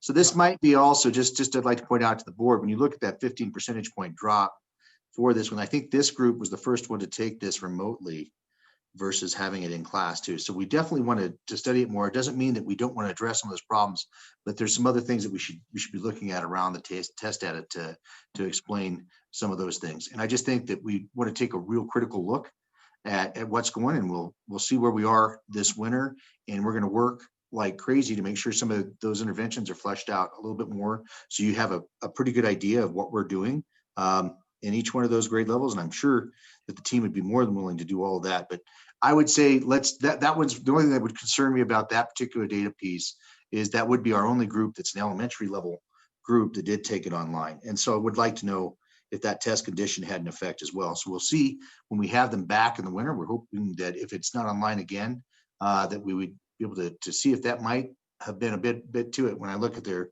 winter data to their fall data, that's a pretty steep slide. And so it could be 100% part of the slide, which we saw in the other grade levels, but a lot of the precipitous nature of it could be test conditions as well. So let's take a look at that again this winter. And I totally agree with the board. It is definitely a sign for concern, and we need to work on with our team to figure out what our intervention strategies are going to be with those groups. But just wanted to put that in there as a caveat. And I'm hoping that we can move to the elementary group. Is it okay as the board asked enough questions with the middle school team at this time? Thank you, Liz and Jason. Awesome. So at this point, we're going to go to Aspen Elementary School and Mr. Chris Bass. Thanks, Theron. The first slide you're going to see is a snapshot of where we are right now. And you're going to recognize pretty quickly that summer slide, along with the COVID pandemic, has had a pretty devastating impact on our teaching and learning. I do want to give you a little bit of context for this fall data point. In any normal year, we would never assess the kids this early in the school year. From a purely a calendar standpoint, it's the same time that we do year over year. But the reality of this school year is we had some of our kids in school for 3 to 4 days before we asked them to take that assessment. So in like any normal year, that type of a data approach would topple any MTSS system, because what happens is kids, elementary kids, get over-identified, and that's a major concern that we have across the board every year. However, we didn't have much of a choice this year. Hey, Chris, can you just explain to me what over-identified means? I'm not sure I understand. Oh, I'm sorry, Jonathan. Yes, I'd be happy to. Okay. What happens is when 5-year-olds are coming in, and in this case off of a truncated pre-K program, if they were in a pre-K program, first, second, third, fourth, etc.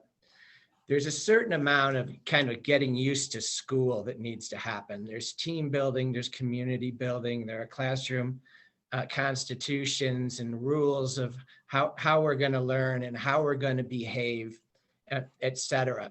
And so what we've done, that's how we typically start a school year. And because then by the middle of September, the kids have been here 20, 25 days under normal circumstances.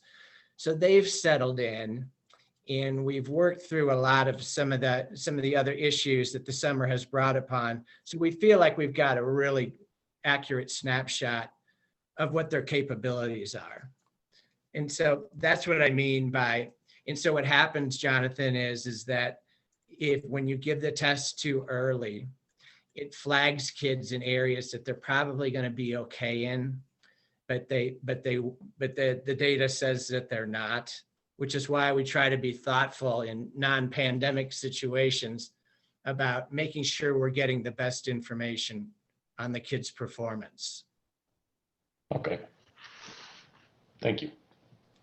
Sure. So in the case of this year, we have identified 177 students in reading that are either red or yellow versus 131 kids at last winter's benchmark, which equals a 35% increase in kids they're going to need some help in reading, pretty much straight up. Again, we're seeing a lot of growth and a lot of development through the progress monitoring of these kids.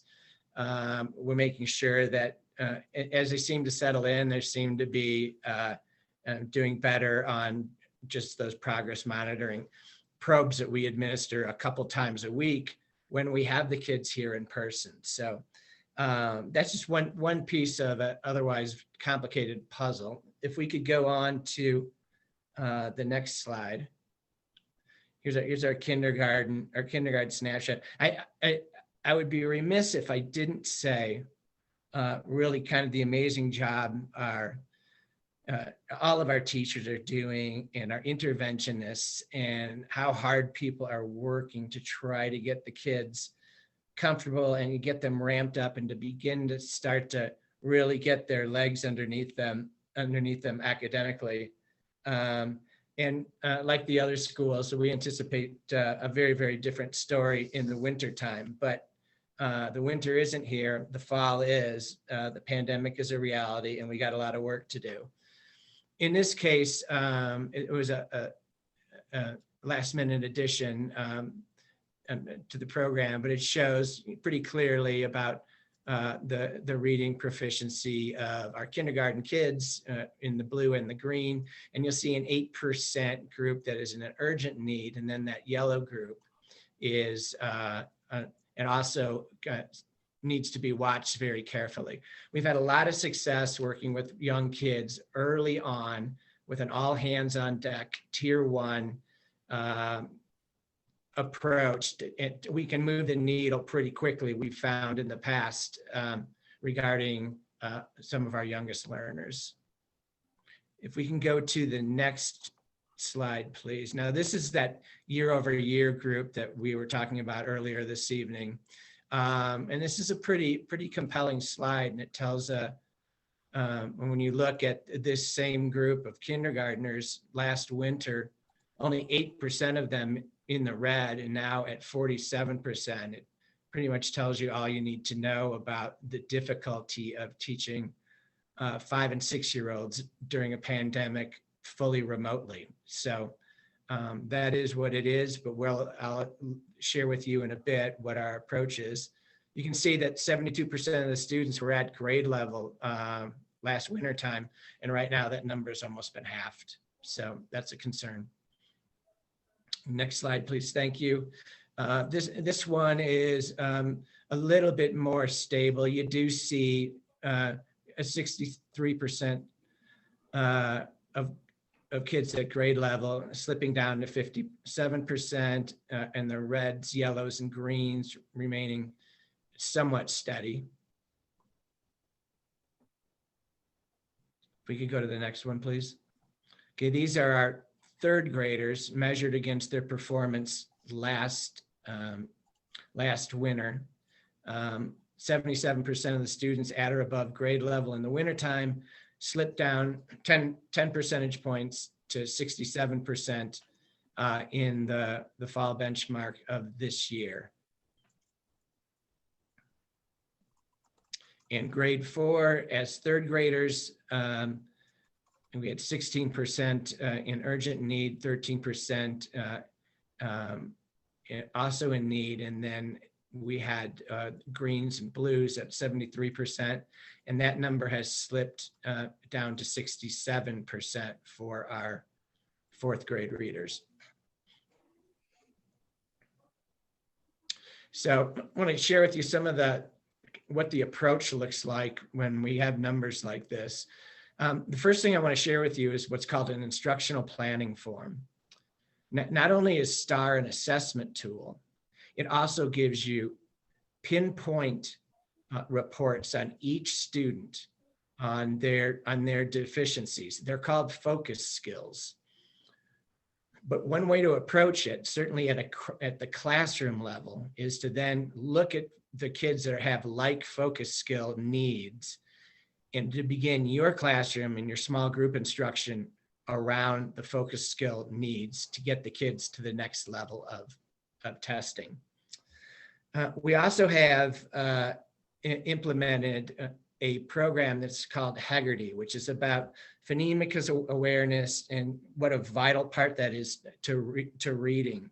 It's been identified as a missing piece in our instruction for a couple years. I would anticipate hearing more about phonics in the recent audit report, but that's a very, very, very important part to developing strong readers, not just sight words, not just fostering a love of reading and an automaticity to it, but being able to break down words that you don't at sight fully understand. So what's happened here is that we've had teachers adopt Heggerty as our phonics program right now in lieu of a more comprehensive phonics program. So again, I would expect to see more about that in the curriculum audit.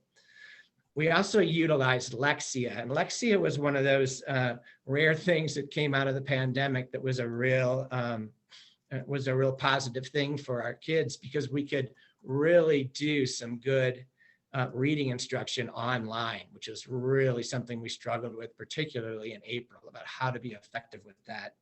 It's a tool that helps us identify individual weaknesses in individual readers.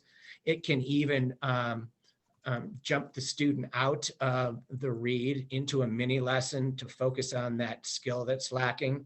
So we do like Lexia a great deal. Another part of what's happening going forward is 90-minute literacy blocks. We've never had that since I've been here. And the team's excited about being able to meet a whole comprehensive group of reading needs across the grade levels and across the schools. Another important intervention are student data teams. And this was a teacher-led activity that actually started last November. And so it's built on the idea that the number one impact on student achievement and growth is collective teacher efficacy, collaboration, and planning. And what had happened was we had a group of teacher leaders come to me, want to partner with administration, and said, we need dedicated times to look at student data, to look at teaching and learning, to see what's working and what isn't working. And this has to be sacred. We cannot sacrifice this time for anything. And of course, we got off to some a fantastic start, which was really, really exciting for the entire building until the pandemic shut us down. And so we are revisiting that and are excited about carving out, again, that time for teachers to collaborate, look at student data, look at working, look at focus skills that we can all be collaborating on. In a perfect world, this would have been an opportunity for what's called win time. I don't know if people are familiar with that, but it basically means what I need.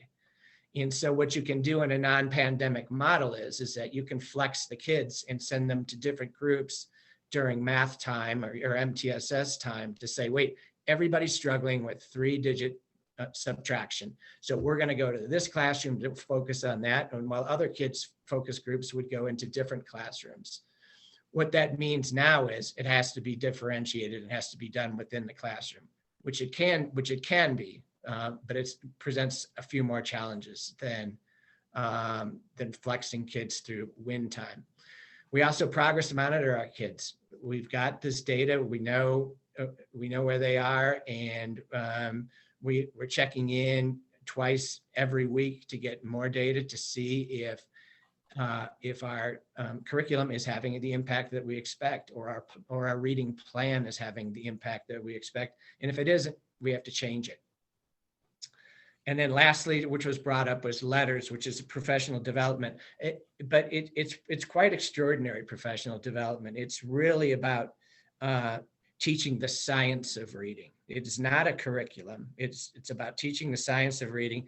And it also satisfies a K-3 need from the READ Act that all teachers demonstrate an understanding in the science of reading. So letters is closely connected with phonics as we move forward.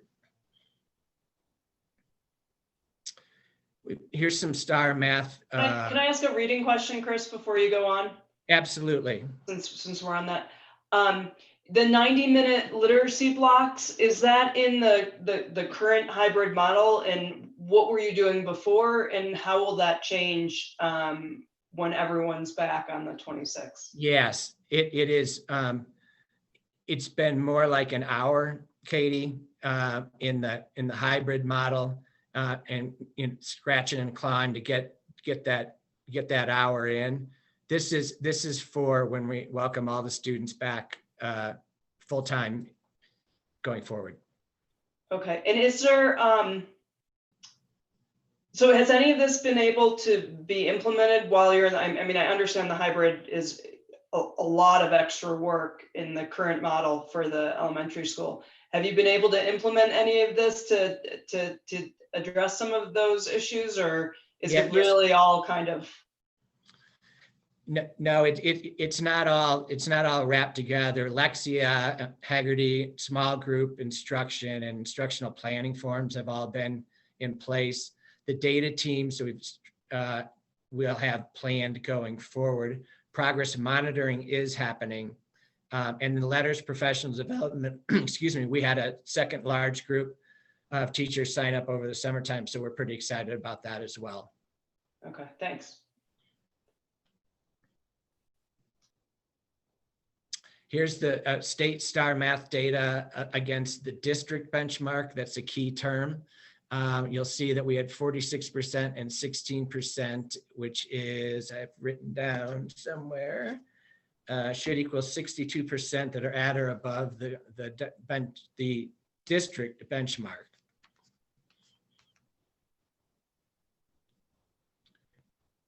Here's how the group did year over year. We saw we had a pretty significant group of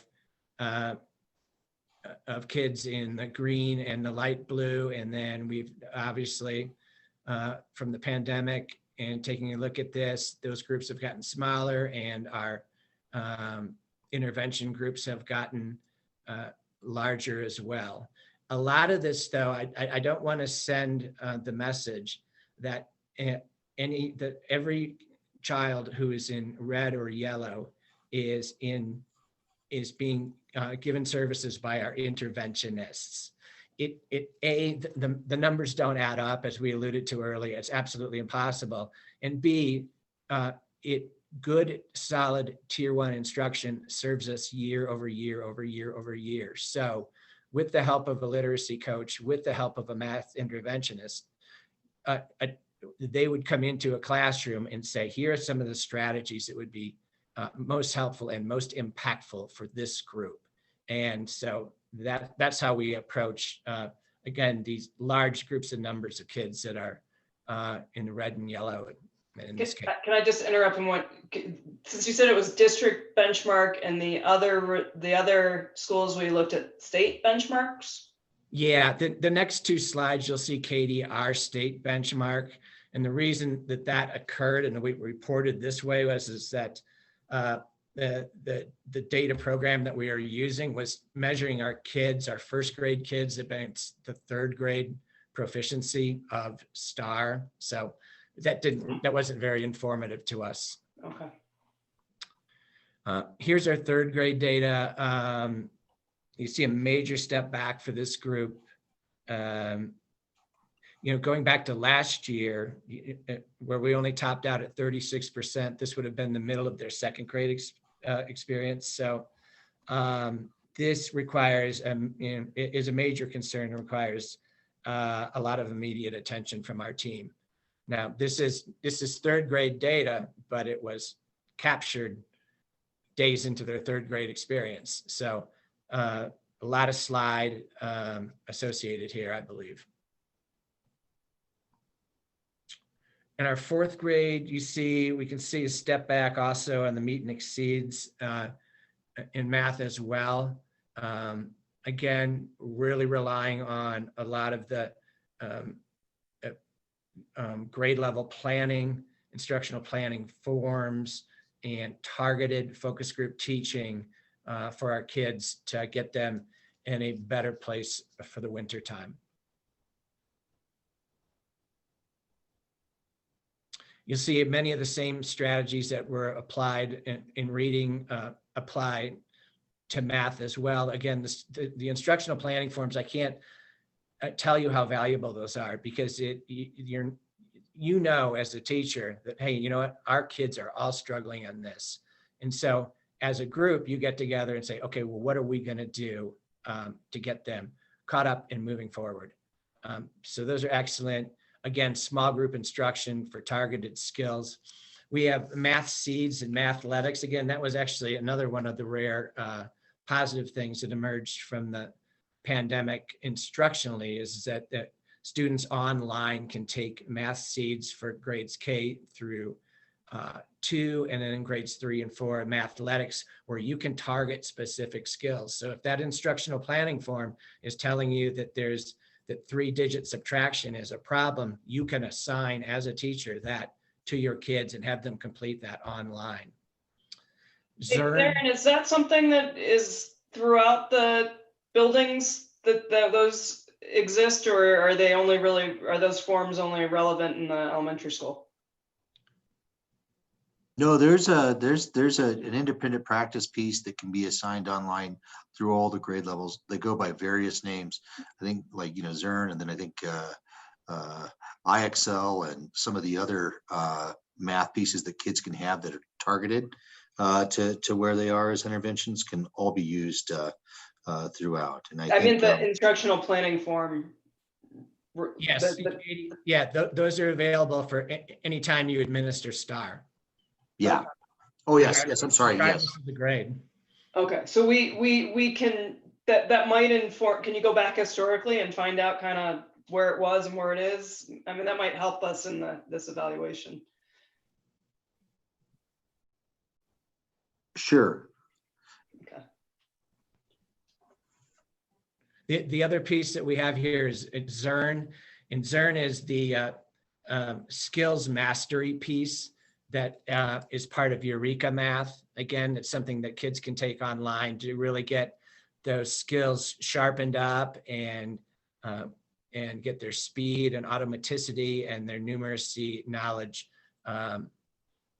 ramped up.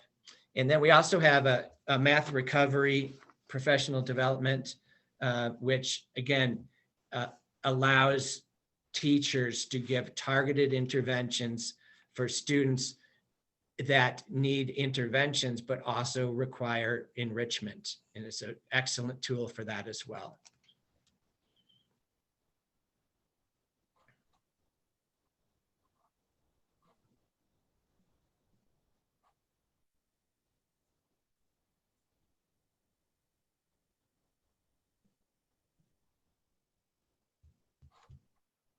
Okay, that concludes are there any other questions for the group or for the team before we move on to the next item on the agenda? That's the math presentation. Just expect that we'll continue to do this regularly. Obviously, we'll try to hit this again after we progress monitor in the winter. When we have that winter window and complete that group, we'll have a report out again for the board just to see how we're doing. And obviously, we'll keep you updated as we're going along with some of our ideas to increase the instructional year. And I think that's going to be my next presentation. So Dave, back to you, sir. And not for long, but a little bit. Did want the board to know, well, and the community to know that we got the curriculum audit for literacy and mathematics late last week. We shared it with the board. Darren, Dr. Arndt, and myself are debriefing with the primary author tomorrow. And then we'll do a presentation at the next board meeting about the findings from the curriculum audit.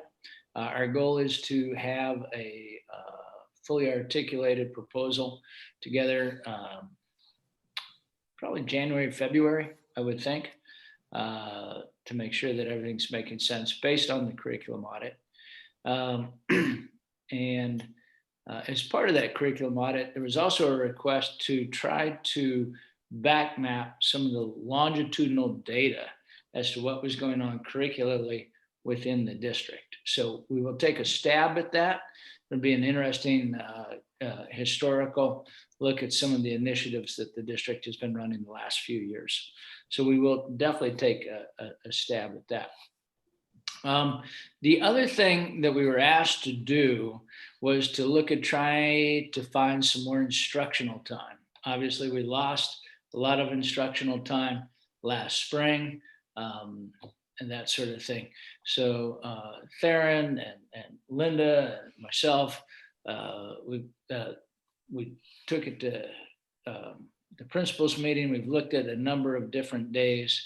And back to you, Theron, do you want to talk about? Sure. Just let you guys know, as I've alluded to before, we've probably never have had a more complicated count period than what we've had during COVID. There's so many things that are going on just to figure out what constitutes the usual length of day, what constitutes the usual length of year, what constitutes the usual length of calendar. All those things are reviewed by CDE, and we've been working closely with them. And I just have to give a huge amount of credit to Stephanie Durham, the work that she does with this. I think she works silently behind the scenes. And this year, I can tell you, having somebody with her expertise has been invaluable. So thank you, Stephanie, for all your work in making this happen. So just to let you know, as Dave said, we've had multiple groups review the calendar, and we recognize all the impacts that this year has had from COVID. And the first thing that you're going to notice when you review the calendars is the start dates for the schools. In particular, the elementary schools starting on September 8th. That can have a huge impact on the number of days that are required during the school year. As I told you probably at a previous meeting, you remember that if a school is in remote learning, they're using last year's bell schedule for count. If they start in a hybrid model, they're using that bell schedule for count. So with that being the case, we will be using that to assess our calendar, which means that, just to put the long story short here, is that starting on September 8th means that our total number of days that we have right now for the elementary school first and second semester would be 156 days, minus the assessment days and some of the parent conference days that would be there. We're required to have 80 days per semester via CDE. So we were looking to find a place where we could make up 4 days in that calendar. So that being said, Dave and I had a chance to review it. We actually found some great days that would work for that. So some of the things that we thought would be easy to find would be assessment days. We're looking at an assessment day on January 15th, an assessment day on May 7th, and an assessment days on June 7th and 8th that could be returned to instructional days. Another day that we're pondering, which would put us at 5 days total, is the March 3rd date, which would be the first day of parent-teacher conferences, to see if we can condense those days into the conferences into 2 days rather than having that 3-day extension. We thought that we'd want to backfill 5 days because we'd, hope springs eternal here, like to have the option of a snow day for the elementary school as we're going through that. And just also more importantly, more than just straight counts, because obviously we could probably ask for exemptions from the state during the COVID year, but we do want to recover some of that instructional time that was lost with those students. So just know that that's really the impetus behind this. So those are some of the days we looked at. And so we can even go one step further. When we started to take a look at the calendar for the April dates, I'm sorry, I lost my screen. The April dates, I believe it's 16th and the 19th. Is that correct, Eliza? I think they have that. So we can take those are actual vacation days. And if we wanted to buy those back, Dave, what's the grand total now on an instructional day? We estimate the cost at $72,000 per day, and that doesn't include para. Correct. Yeah, that's just basically transportation and everybody's salary. But para would be in addition to the $72,000 figure, obviously. But every single day that isn't actually on the calendar, like those 2 days in April, has a cost to them. And working with Linda Warho, we were able to figure out pretty close to 72,000. It's a hair short of that with transportation baked into that cost. But those, you know, we could hit when we do the mid-year budget revision, we could put those into the budget then. Those obviously aren't in the budget now. But you know, that's a big ticket item to add days that aren't actually on the calendar. So that's kind of where we landed. Dave and I calculated this the other day, and we had a chance to go through, and those are the days that we thought we could fairly easily reconstitute into the calendar and make them full instructional days. So they thought that would be a fairly easy switch, but we wanted to run it. Obviously, we have to talk to AEA and we have to talk to you. And then the option of some of those vacation days being converted to school days, you heard the cost. So Question, Darren, just Sure. on the snow day thing, just to make sure I understand. Typically, we work in a couple of snow days in our calendar count. Mhm. And so this count that you're saying we need 4 additional days assumes that we don't have any snow days. Right, that would be no snow days. I want to be very clear with the board. I want to be misrepresenting here. We could always ask for a caveat from CDE. But we think it would be better to go with the actual days in total, because we think it's the right thing to do that, you know, and that's what we're going to approach it from that premise. That being said, that would give us an extra day for snow day if we're trying to hit that 160-day or 80-day per semester threshold that we're doing. To put this into context for the other 2 schools, AMS and AHS are well within their days in time of meeting that requirement, because remote learning is counted differently. Well, I mean, from my perspective, I think this is certainly something we need to consider as kind of the cost of our original hybrid model. You know, in order to get kids back in school as quickly as possible, this is, you know, a consequence which, you know, we need to consider. And, you know, we have lots of extra costs related to all this that we need to consider. So I'm happy to do so. I do want to say that the 5 days that Theron identified are cost neutral. They're already baked into the budget, right? So we're giving up 4 of these sort of Assessment days. And 1 teacher conference day. So those are already in the budget, those 5 days. If you want to add a couple more instructional days, you know, we think that long weekend in April, coming less than 2 weeks after the spring break, that's a lot of breaks anyway, in a good year. But those 2 days are not built into the budget and have a $72,000 price tag per day plus parrot costs. So to be clear, the first 5 days are cost neutral, and then to add 2 more days, you know, you're up. Okay. Sorry, thank you for the clarification. I misunderstood. Yeah, so that. thank you, Dave. Is that just the 72,000 about is just the cost for the elementary school? What would the cost be That's for the whole district, whole district. Oh, it's for the whole district. Oh, okay. That was gonna be my question. Yeah. Okay. Well, again, I mean, we did change the way we are counting things, and for very good reason. But I'm happy to consider this. I think. Yeah. So is the follow-up action to ask Linda to run us a financial model and then look at that at a upcoming board meeting? Is that the next step? The next step would be to run a financial model fully, and then to have conversations with our colleagues at AEA around if we want those 2 extra days.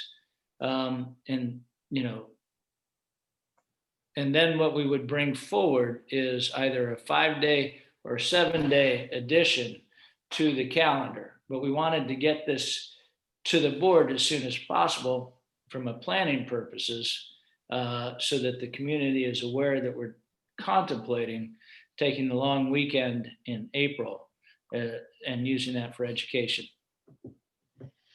Great. I appreciate you letting us know. And I think those are good next steps. Okay. Yeah, but and just to Do you make have other, sure, and to ask my fellow board members, I mean, I agree with that. And I would be willing as well to spend that money, as Katie was saying. Just so, are we kind of generally aligned around that? Either at a minimum 5 if possible, and then up to the additional 2? I think I need to hear the follow-ups. I need Dave and Darren to do their follow-ups and then make a recommendation before I'm. Yeah, okay, Right. but it would be like, kind of, if feasible, that was definitely something we would like to see if it's feasible. And we could break it down for you with the 5-day and the 7-day plan. Yeah, I think Okay. that's fine. Okay. All right. Thank you. Mhm. Dave, did you have anything else for your report? I think mostly that wraps it up at this point, since it's over a little bit.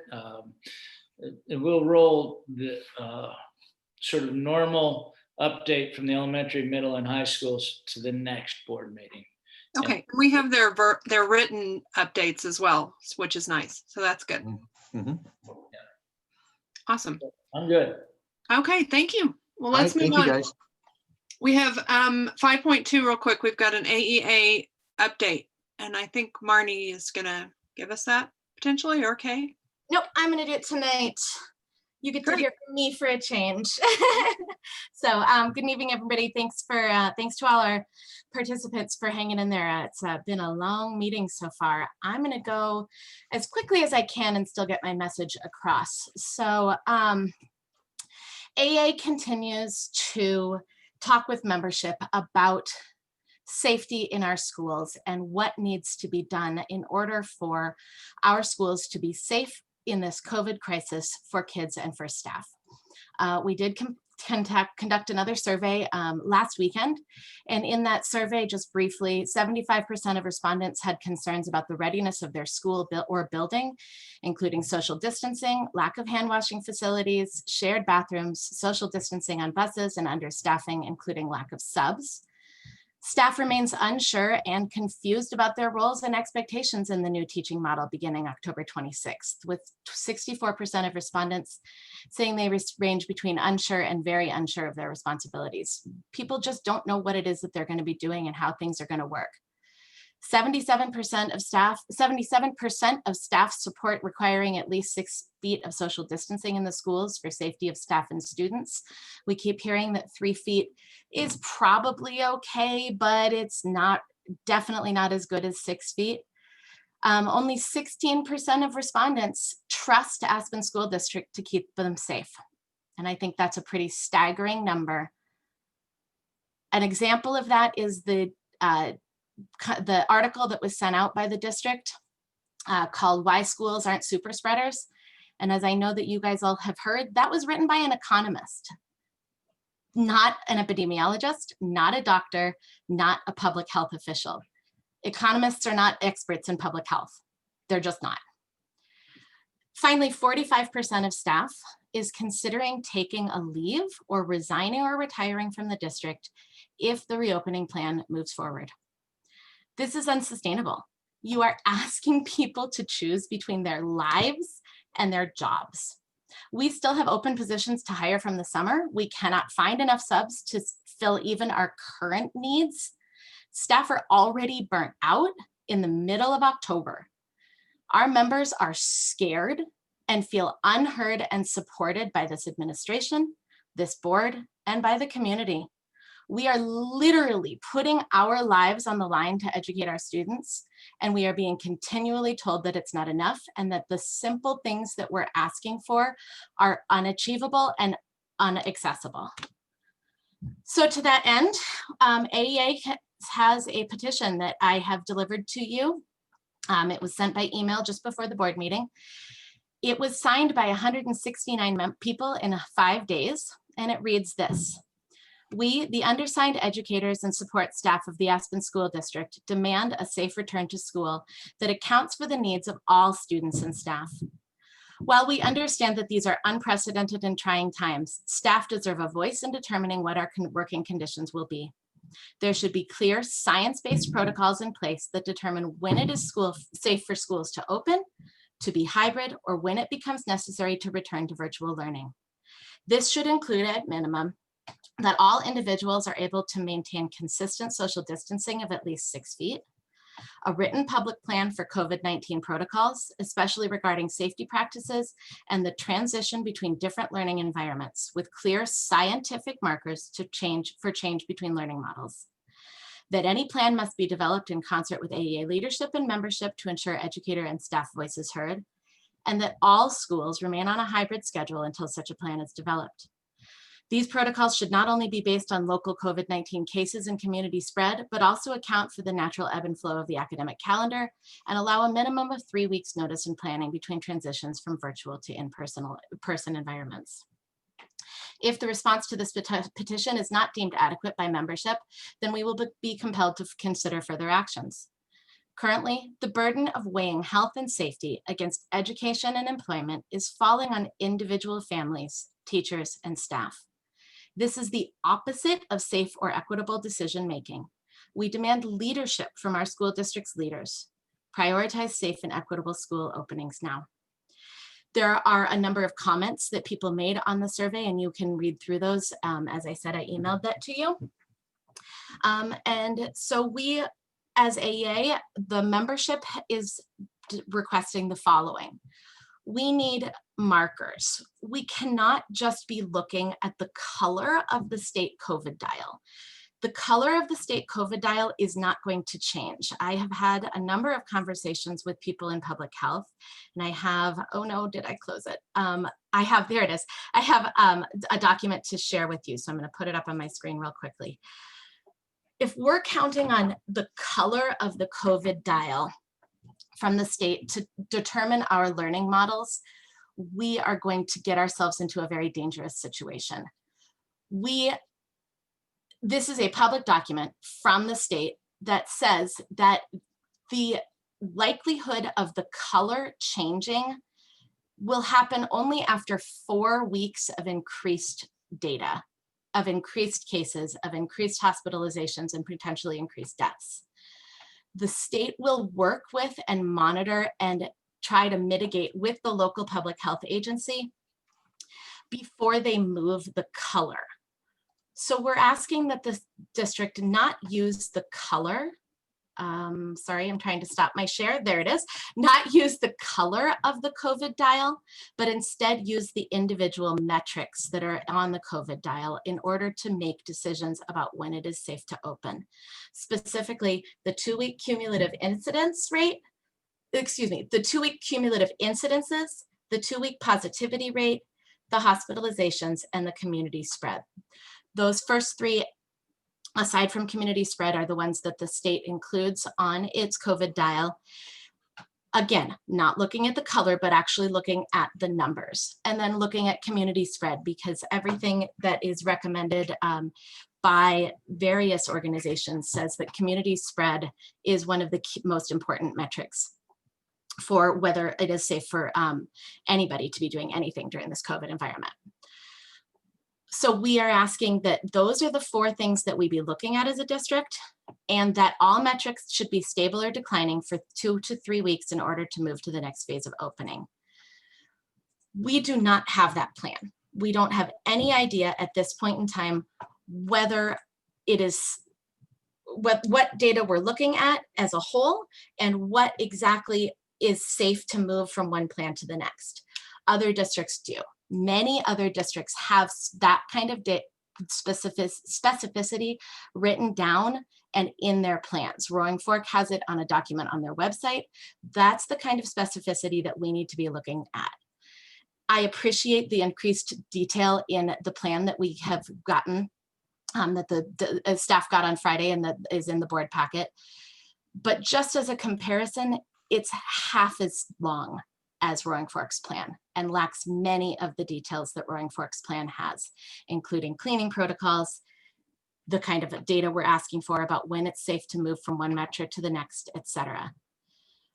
So we also don't know when it is that we would need to close down our schools. We have no data We have suggestions from Pickens County Public Health, but we have nothing written in our plan about when it is that we would need to go backwards. When do we need to close our school? Is it 5 cases in a school? Is it 15 cases in a school? AEA would like to ask for 5 cases in the school or in any school that all of the buildings should close. And that we need to recognize that what we're doing right now by increasing our numbers in our buildings, many of our most vulnerable students are also those with the most health risks. By fully opening up our schools to all students, we are putting those students at risk, not only of falling even farther behind their peers, but physically endangering them and putting their parents in an impossible position. It is time for us to prioritize the needs of all of our students. So that brings me to our numbers. If you read the paper, if you have any idea what's going on in our state and our community, our numbers are going up dramatically. In a public document, again, I'm going to share my screen, in a public document that is on Pickens County's website, that's where this is right now, it says that we are seeing a significant increase in COVID-19 cases. We are up 60% from the previous period. Our rate of community spread is up from 10% to 31%. And we have 5 separate outbreaks. And we know that those involve some of the students in our school, whether they specifically have tested positive or not, they are have been exposed to people who have tested positive. We know that there are cases at the Aspen Country Day School, or excuse me, that they are in quarantine. We know that there are significant rises of cases in our community. We are on track right now to not only be going like this with our COVID trends, but bringing as much as another 1,000 people back onto our campus next Monday. It's not safe. It's not sustainable. If that's what this board and this administration decides to do, we are going to have a huge outbreak in our school. It's just not safe.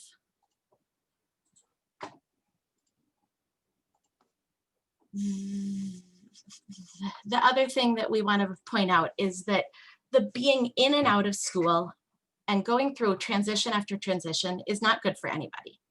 It's not best for kids.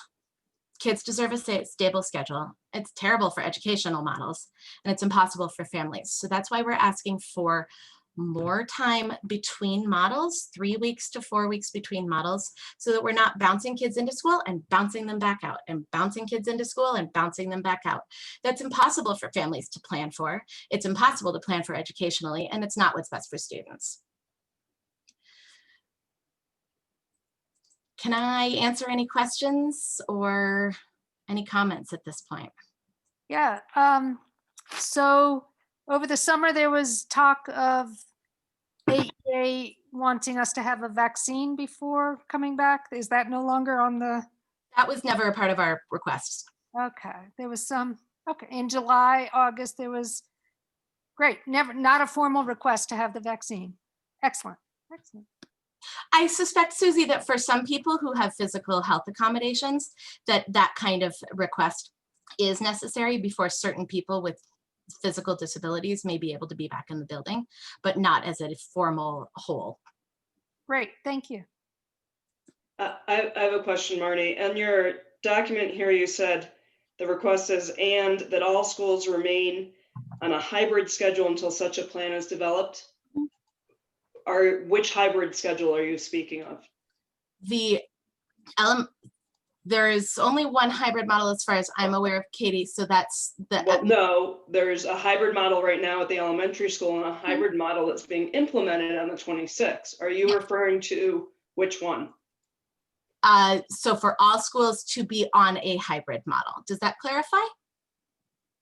I believe so, yes. However, that petition was written, Katie, before the spike of cases in our community. So while that is what the petition requested, I would suggest that for safety reasons, our board and our administration need to look at whether a hybrid model is still a sustainable model in this specific public health environment.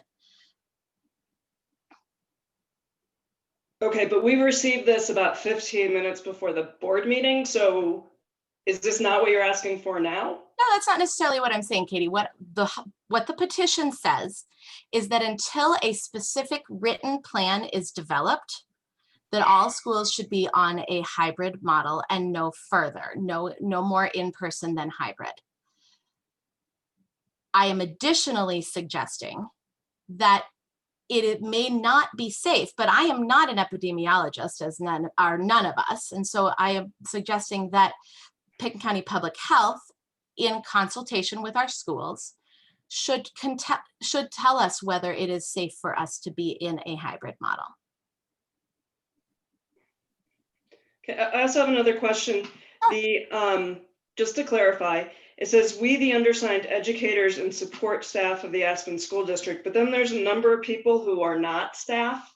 I understand that. So how many people have signed this that are employees of the district, just so we can understand without going through the names? I did not take the time to go through the names. I was in parent-teacher conferences all day, as you were, as I'm sure all of my colleagues were. So I did not take the time to count exactly how many people were staff versus how many were community members. When you put out a petition, you understand that that is likely to get to people outside of your specific organization. This was written, as you see, from a staff perspective. However, it does not negate the opinions of the people who chose to sign it. Well, I'm not saying it does. I'm just trying to understand who signed it. Yeah. I'm not saying you are. I'm just saying that that's what it is. And similarly, Marnie, are the AEA surveys, are they filled out anonymously? AEA surveys are filled out anonymously with only access to the link for our registered members. Okay, thank you. Anything else? Thank you, Susan. Were you going to ask something? No, I just was going to see if there were other questions. Yeah, I have one. So basically, my understanding now of the opening plan and what's done, it complies with all Colorado Department of Education guidelines, correct?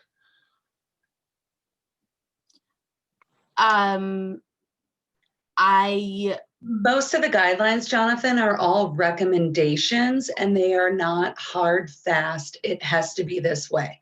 So the way that the public school system is different than other organizations is restaurants have a set things from the health department. Preschools have set things from the health departments. Our government on a national wide basis has not set recommendations as to this has to be followed through in school. So hence they are all recommendations. Right. And so our plan complies with all of those recommendations, just to be clear.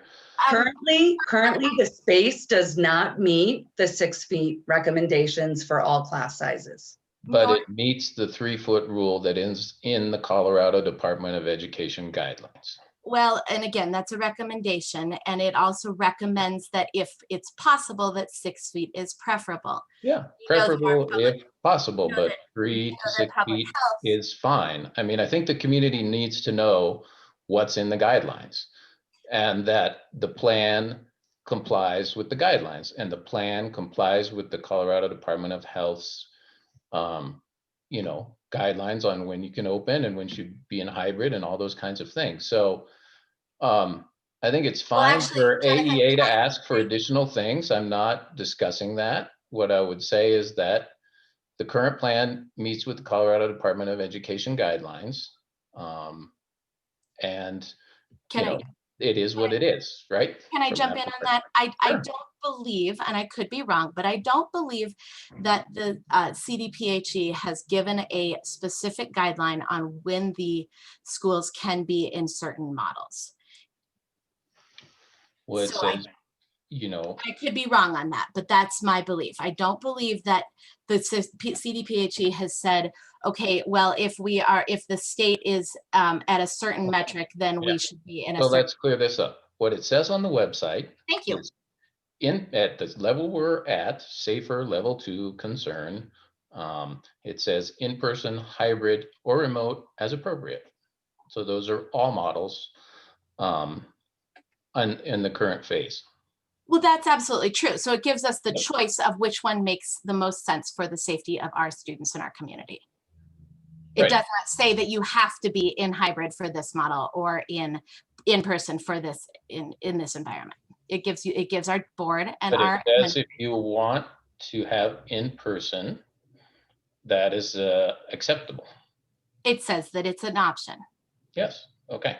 So just to go back, I mean, let's be clear with where we're at, you know, for everybody involved, and that the plan does meet the Colorado Department of Education and Department of Health guidelines.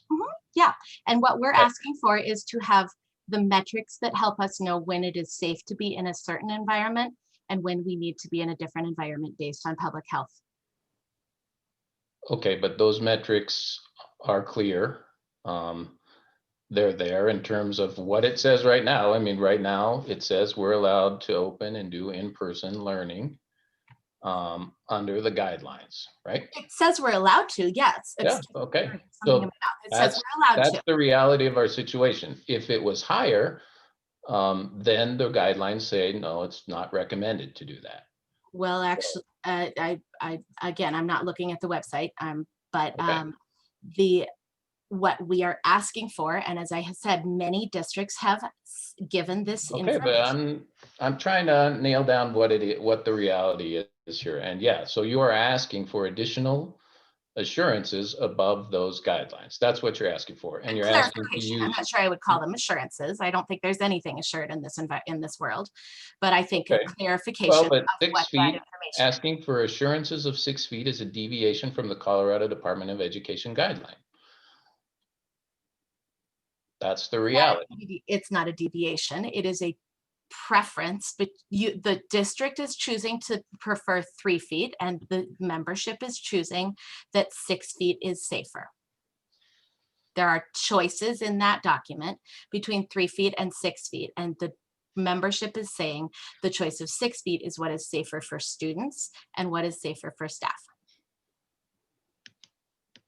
Okay, but that's based on your, as we said, non-doctor recommendation. Sure, but I'm representing 180 members, Jonathan, who also feel that that's Hey, important. look, I'm just trying to get down to understanding what the we'll call them the facts of what it is you guys are asking for. So I'm not saying that you shouldn't ask for what you want and everything that you think that you and your members would make you feel more comfortable. But that doesn't mean that the proposed plan is in any way violating the guidelines that have been set forth. No, and I have not said that. Okay. I have said that we are asking for additional information. Okay. And in that additional information, it seems like you're also asking to deviate from what other people have said is the proper way to kind of measure this, the doctors and the school experts at the Colorado Department of Education. So, Jonathan, Come back I to- apologize come to up with our interrupt. New metrics. Yeah, go ahead, Kate. But part of the reason why the 6 feet is very dear to heart of a lot of educators is a lot of the time it's because now we are eating in classrooms with students. And so if we cannot maintain 6 feet of distance with masks off and eating in an environment, and that is not capable in a classroom, that is where some of this discrepancy is coming from. So we don't have spaces to eat or have snack or have some of those things for students, and to make sure, because now we have all 3 buildings open. And so it's not so much about the teaching and learning, which is, I would like to point out, there are no conferences going on anywhere nationwide because it is putting a group of people in a small area contained. And this is what we are asking educators to do. And so yes, 3 feet, between 3 and 6 feet is recommended, But if you notice in restaurants, it's a minimum of 6 feet with your own party. So unless we only allow school kids to eat with siblings, they may be within 3 feet. But when it comes to lunchtime or any time that there is eating or anytime masks are off of face, we need a minimum of 6 feet in order to stay healthy, to keep that requirement. So this is a elementary school issue in particular, High school students have to eat and so do middle school But aren't they at students. 6 feet at the high school? Isn't No, it? there is not space in any of our buildings to maintain 6 feet consistently at all times with full class sizes at the elementary school. And all our principals on this call agree with that statement, that there's no space for 6 feet? Or Dave, is that consistent with? Hi, our- Susie. It's Sarah. At the high school, to maintain 6 feet, we can do it in a hybrid only. And even then, I think there are some rooms that are smaller, but with a hybrid and only having half the students in the classroom, we can maintain 6 feet. And the elementary can do it in hybrid. They cannot do it with full in person, like the plan is for the 26th. And the But middle. our main concern is not the 6 feet. Our main concern is about how we switch models and how we know when we can move from hybrid to full, from full to hybrid, and from hybrid to remote. Those are the big things that we do not have those clear indicators that our staff wants to know. Is it possible that those can that we can come up with those pretty easily, that now that we know specifically what the request is? Sure. We have those though in the plan. We have them. We've asked administration for this for several months now, so. But we do, but Kate, what about Katie's point that is addressed in the plan? The COVID meter or dial or whatever they call it now has multiple metrics that go into it. And if you look on the Pickens County website right now, the COVID dial, we're at level 2. And the Pickens County 2-week cumulative incident is the one that's pushing us into level 2. Everything else is in the green on those lists. Katie, as I said before, the color of the COVID dial is not going to change on a frequent basis. It is different than the corona meter that from Pickens County. I am looking on the website right now. I'm pulling it up. I am. And there's 3 line items that go into it. And sorry, Katie, so that I can pull up the correct website that you're looking at. So that I can pull up the correct website you're looking at. Are you looking at the Pickens County Health website? Yeah, just making sure that I'm on the right one.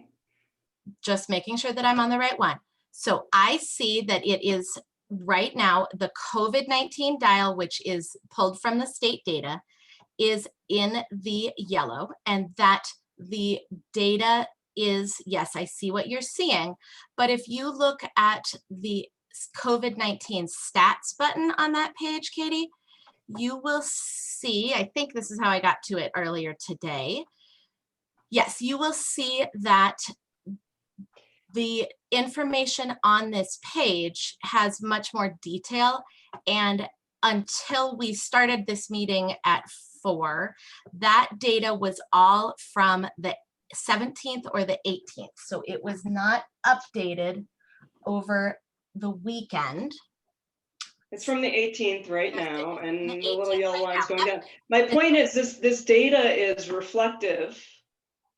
All this data is all reflective in our plan right now. It is in the plan as something that I thought we were talking about for the last 2 months as the metric through all these task force that happened. This was a metric that was continually brought up for the last 2 months as a metric that we were using for the plan. So now 2 months later, there seems to be a desire to change the metric that we've been talking about consistently with a task force that had AEA engaged in it. So I'm trying to understand is why now do you want a new metric? don't want a new metric. I want more detail from the school, from the administration using what metrics. It is not written in the plan. There is nothing in the plan, Katie, that says we will move from hybrid to full remote in given this situation. There is nothing in the school district's plan that says that we will move from hybrid to in-person when these public health things are met. Those are the details we're asking for. I'm not asking to change any data because there has been no written plan that includes that data. I would also like to say, Katie, if Josh Vance is on this call, it would be great if he could speak up to this. But I also want to know that there is a lag time between the state and the reporting and as to how the numbers change. And so just like when we look at any data, there is no instant switch from here to there. And so it's also taking a look at what is realistic and what is happening in our community. And we know that our community is on the rise. AEA also talked with the administration that we would need to be level or declining in order to increase students on campus or to go into a hybrid situation. We also know right now that in our community that cases are on the rise. And if we are taking that into consideration, before we are bringing 1,200 students onto campus on March 26th. You don't mean March 26th, do you? No, sorry, Susie. Sorry, I meant October 26th. Just like I know Jason didn't mean 1920, I know that he meant 2020. So I apologize for that. Okay, so I need to understand. So Dave, can you help me out here as well? So I see, based on what you guys say, there's a meter that I thought we had all had this agreed upon, just like Katie, and that was in the documents that were talked about as we had the task force that we were going to use the Colorado Department of Health, and then also their statistics and their meter and their guidelines. So right now it says safer level 2, where we're at. If we move to safer level 3, that's a higher risk. And then after that, there's the stay at home, quote unquote, severe. So basically in those higher levels, what it says is that you should do remote or hybrid, right? Those are suggested. So just trying to understand here, that to me seems to be a clear thing where we would change to those particular things. Dave, can you correct me if I'm wrong on that? You're correct, Jonathan. And one of the things, we don't get guidance or recommendations around school opening, to be clear, from Pitkin County Health. We don't get that guidance, right? And they've said emphatically, we're not school people. We don't give that guidance. We give you guidance around closing. And, if we move into the red, they can close us down. They don't open us up. Okay. And the thinking, it wasn't guidance and it wasn't a recommendation, was that open schools in yellow, freeze in orange, and close it down in red. And that's been the guidance that we've been using. And people have been asking for numbers. And I'm like, which numbers, which numbers, which numbers? And so, can I go back and look at the Roaring Fork plant? Sure, I can go back and look at that. And I can go back and look at, half a dozen other plans that might have numbers in there. But the thinking that was in yellow, open the schools up more, and in orange, freeze, and in red, close it down. Go to remote. And this indicator already has 8 numbers, right? As Marnie was saying, a whole bunch of different factors feed into the COVID dial, right? So it's as close to science as we can get. And what I think, and I don't know about holding for 4 weeks. That's not the conversation I had with Pitkin County Health.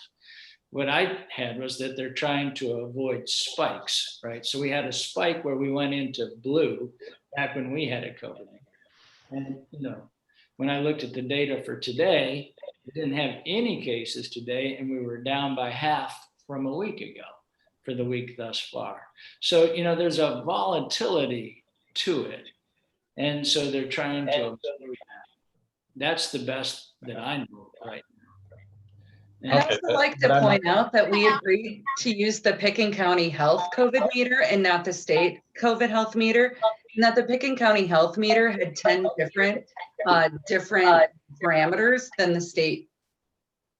And the Pickens doesn't County exist Health anymore. meter doesn't exist anymore. That's exactly right, Katie. And so- it was, and Pickens County Health has advised using the state meter instead. So we are following their advice by using the state meter. And Katie, I agree. I don't have any problem with using the state's information. My problem is, as I said before, with using only the color, because the first document that I showed says that it's going to take weeks in order for the color to change. It will not change the way that the state's corona meter did. Here that is again, I'm going to make it a little bigger because I know it's very small. The state COVID dial is not going to change color in the same rate that the county's corona meter changed. So the state is going to go through a mitigation process with the local public health authority prior to changing a color. There will not be a color change sooner than 4 weeks after the state, excuse me, after the state starts to see a rise in cases and the other metrics that are part of the state dial. So there will be a long lag time before we see a change in the color. Right. I'm not saying. Colorado Department of Health says. Excuse me, I was speaking. We will not see a change. I'm not asking us not to use the state data. I am asking us to look at the 4 metrics that are part of the state data. And those 4 metrics, where are they right now? 1 is in yellow, 2 are in green on the Pickens County website when you look at that data. There's not 4, by the way, listed. There's only 3. She asked to add one. I asked to add one. Thank you. Yeah, but where does that data come from? From What the data? state. From the state. It says on the Pickens County, excuse me, not from the state, I apologize, from the county. It says on the county's webpage that all of our data is rising and all of our cases are rising. There is a lag on the actual incidence rate as all of that gets tabulated and put into the COVID meter.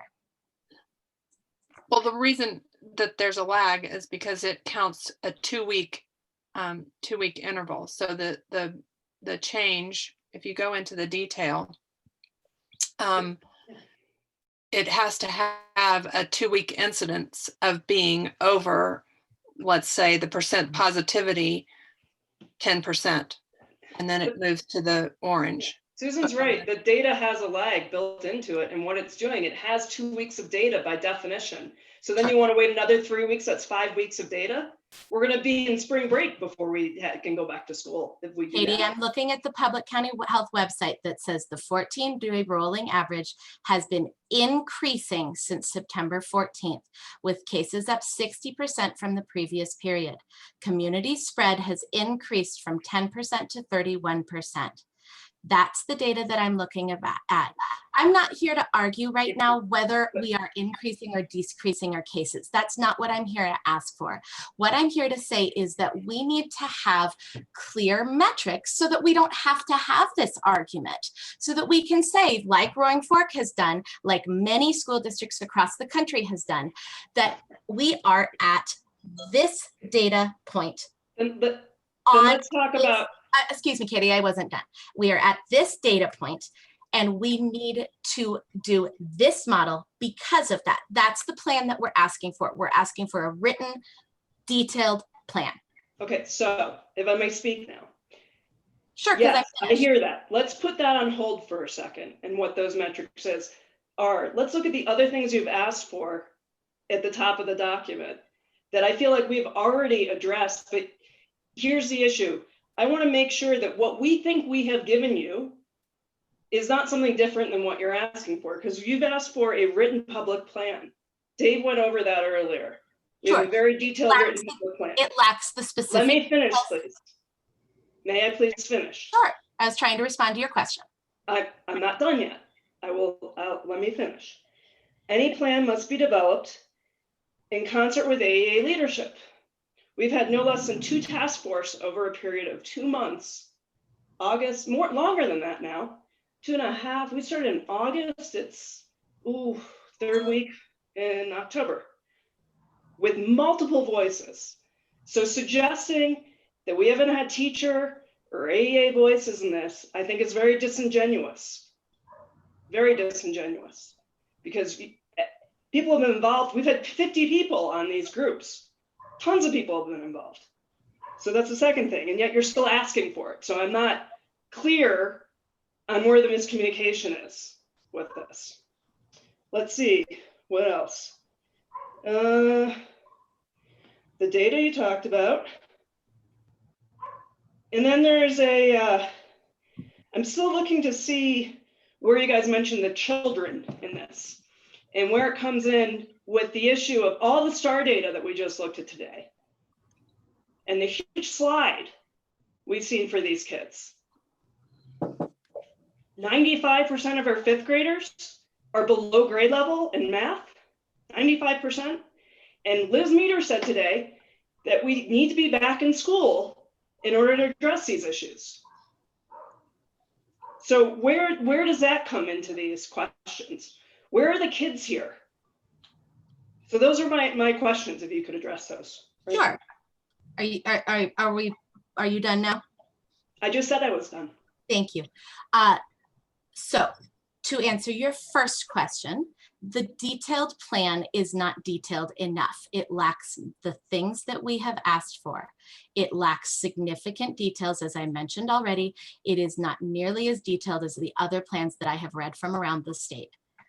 Secondly, the metrics we discussed, I'm sorry, I lost what the second thing was.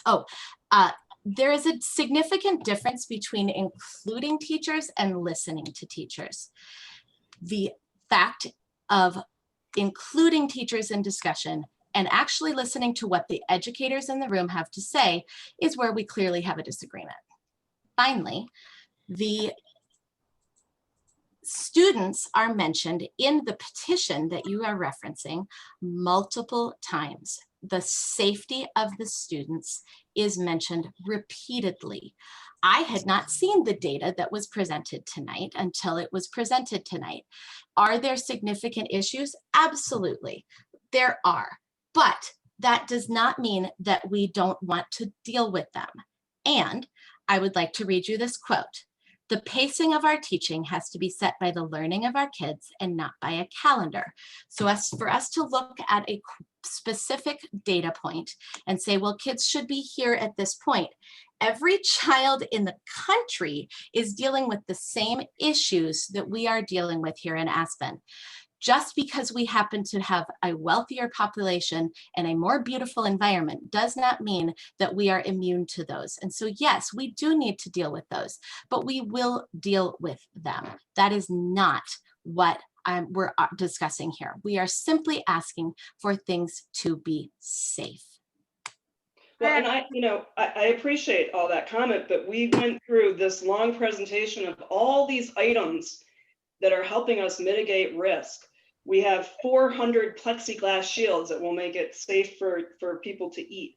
We have masks, we have face shields, we have HEPA filters, we have bipolar ionization, we have sanitizing stations, we have dedicated entrances and exits, we have signage, we have 3 to 6 feet, we have video conferencing for staff, we have cohorting, we have a quarantine room, we have all these things that all contribute to the risk mitigation. It's not one item. We can never prevent COVID. We can mitigate risk. And I am extremely comfortable with the amount of items that we have gone through and the detail that we have gone into and the amount of money we've spent on trying to make this as safe as possible for everybody. At the end of the day, we need to remember that our mission is to educate the kids. And if we can mitigate risk as much as we can in 3 to 6 feet, that's without bipolar ionization and HEPA filters and plexiglass and all this other stuff. So, I think we have to look at the whole picture and not cherry pick one item. I'm happy to put more detail into exactly what feeds into this COVID meter or dial or whatever it's called now. But I think we need to be cognizant that there is a huge picture and a huge range of things that we have talked about and dealt with over the last 2.5 months. And we have children who are not learning, who are suffering great mental health consequences. And we as a community need to speak to that and do something about that. And the letters and the emails I receive from parents who are leaving their 8-year-old child home alone because they have no other choice. That's what I hear. And that's what I wish we were talking about. So I'm gonna move us along because I think we need to, and because we really just received this request, probably 5 minutes before the meeting started. So it's, I think, worth some time looking at the specific items that were requested, and then following up about how we can or cannot, really satisfy those. So thank you, Susan. I appreciate that. My final thing that I was going to say was if we would love to hear, since there is no school on Friday, we would love to hear a response by Thursday, close of business. So we'll see what we can do about that, and we will move on to our public comment session because we've got to get this meeting rolling just a bit here. So thanks, Marnie. And our first public comment person, let me find my place here. Jack Fox, are you still with us? Anywhere? He probably gave up. Oh, yeah. Okay. How about Gemma Hill? Casey Cunningham. Hi, here, thank you. Hi. We've been listening to a lot of numbers tonight, but a few numbers that we should really focus on are 28, 34, 42, 53. These are a few ages of teachers that have died since the reopening of the beginning of this school year. This disease can affect any age, and we really need to keep that in mind. Masks should not be viewed as a replacement for physical distance. I just moved back into my room. I can't do 3 feet. It's definitely less than 3 feet for all of my desks, all of 20 desks in my classroom, and I have one of the larger classrooms. Even one of my students, who's a 7-year-old third grader, exclaimed, "That is not 6 feet, that's ridiculous." We can talk about masks in the elementary. Adults struggle with wearing masks appropriately. Students aren't. Anytime I look up, there's at least 2 masks that are under noses, broken masks that I'm constantly fixing, kids losing them at recess, forgetting them at home, running through our building and making it to my classroom door before they're putting on a mask. We are still struggling with these masks, if that's also supposed to be our safeguard. Over fall break, we have families traveling everywhere, and they're going to be coming straight onto the bus where masks can't be monitoring, and then straight to us. One of the suggestion options is remote. We have that option, and we keep saying that we are at the highest level of protection that we can be, but we could still be protected by using remote. Nobody has to get sick first, and we don't have to shut down, which is what most likely we're going to end up doing anyway. But if we were preventative, we wouldn't have to all get sick. Or if we were to stay in hybrid, we can still keep some distance between us. When I was over at the middle school, there's so many coworkers I didn't see, which are so many people I didn't come in contact because I wasn't in the same building. When we're all in the same building, I'm becoming in contact with so many other coworkers and other students coming through the hallway as well. Any other profession would want to be protected. Our profession wants to have the same precautions as other professions. I have had a ton of expectations put on me. Hybrid was definitely over contract hours. I worked outside of contract hours for the summer, and then I was promised to be paid. I was not paid for those hours. I have no lunch breaks. I have no salary increase. If I'm looking at my old school, their salary for me, I'm making $23,984 less working here. And now I'm also looking at having my assessment days taken, and that's going to be more work put on me. That's going to be outside of contract hours, entering data and trying to get everything done. We are definitely looking at our kids. We don't want our kids to get sick. It's not just us looking at teachers not wanting to get sick. These disease can have a long-term effect on students' lungs, and we need to think about their longevity of health as well. And we keep talking about how we can be better as a school. Well, if we're treating our employees well, it trickles down to having more productive employees, and then overall it's a better education when it comes to our profession. So we really need to make sure that we're treating our teachers well, because right now, again, I have so much put on me. Thank you for listening. Thanks. Thanks, Casey. I also, I want to just reiterate that we're going to try to keep each comment to 3 minutes so we can keep moving through our meeting. But I appreciate you doing yours quickly, Casey. And I think Jack Fox is back online here, possibly. You around, Jack? Okay, we'll go on to Sean Rios. Hi, Sean Rios. I teach at the middle school. It was good to meet with parents and students in conferences today and hear this heartfelt show of gratitude and support, and it meant a lot, especially after this long line of board meetings that have been pretty disheartening and pretty demoralizing, to be frank. But I feel compelled to address our reopening plan. First of all, on a personal note, I'll tell you, I'm at risk. My husband's at risk. My husband's in a high risk category. I can pull off the online learning thing with my daughter because of my parents. They are at risk. There's not a chance my dad would survive this. So I need to, I need to respond to this. So now is not the time to increase contact in our schools. The case numbers and community spread in our valley are extremely high right now. And I can show you the data that I got from Josh Vance today, because it's not what we were talking about earlier is not exactly accurate. It's really high. We're currently in a red or crucial zone for case numbers, and orange or concerning level for community spread. Those are the two that are really important to know to know the risk, right? We know that a hybrid model increases contact. Full-time in-person eliminates the ability for social distancing. Let's not kid ourselves. The current plan for reopening would be dangerous and to our health, the health of our community. I'm a parent of an elementary student. I get it. Online learning is challenging. It can be challenging for my child. She's an only child. She misses her friends.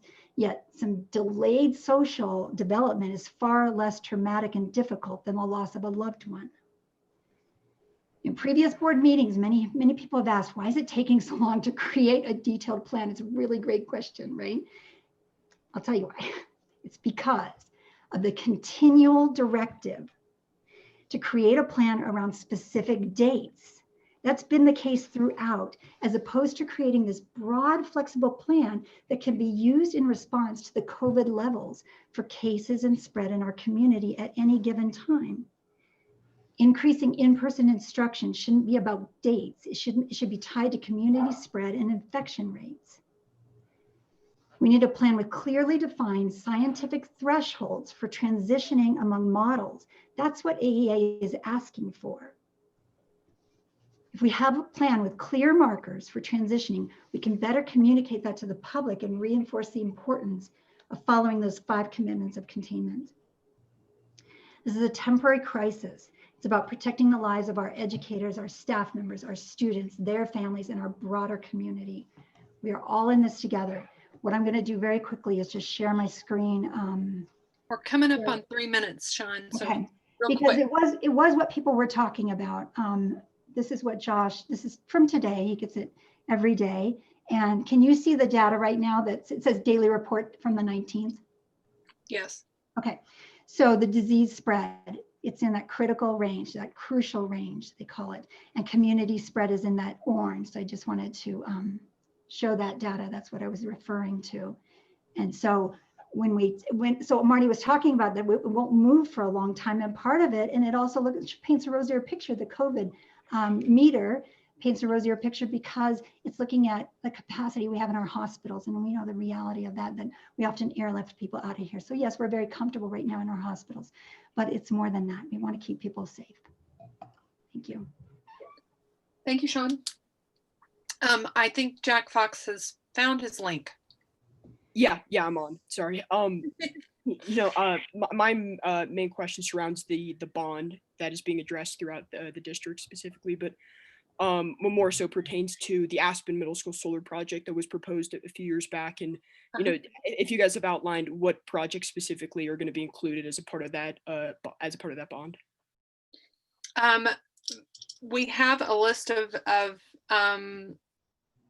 items that we had as priorities when we did our survey at the beginning of the summer. And so those have been kind of boiled down into we're going to actually have a bond update in the meeting following, but we did get some input as to priorities in the survey. So I think we could get back to you about where that is on our priority list, Jack. Awesome, thank you. Thanks for bringing it up. Let's see who's next. Elijah Goldman. Hello. First, I'd like to apologize if I sound a little weird. I got like cavities done earlier, but I think we're doing now a few hours later. So I wanted to address the returning to school plan from a student point of view. The first thing that I would like to say is I feel like we're looking at it the wrong way. We're looking at it through a lens of how do we get students back at all costs over how do we keep students safe and have education over like getting them back. So we're looking at the whole thing incorrectly, especially as we're entering flu season and cases are increasing. Feels like it's almost negligence trying to have students go back right now. Also, there seems to be this like idea that students are going to follow the rules.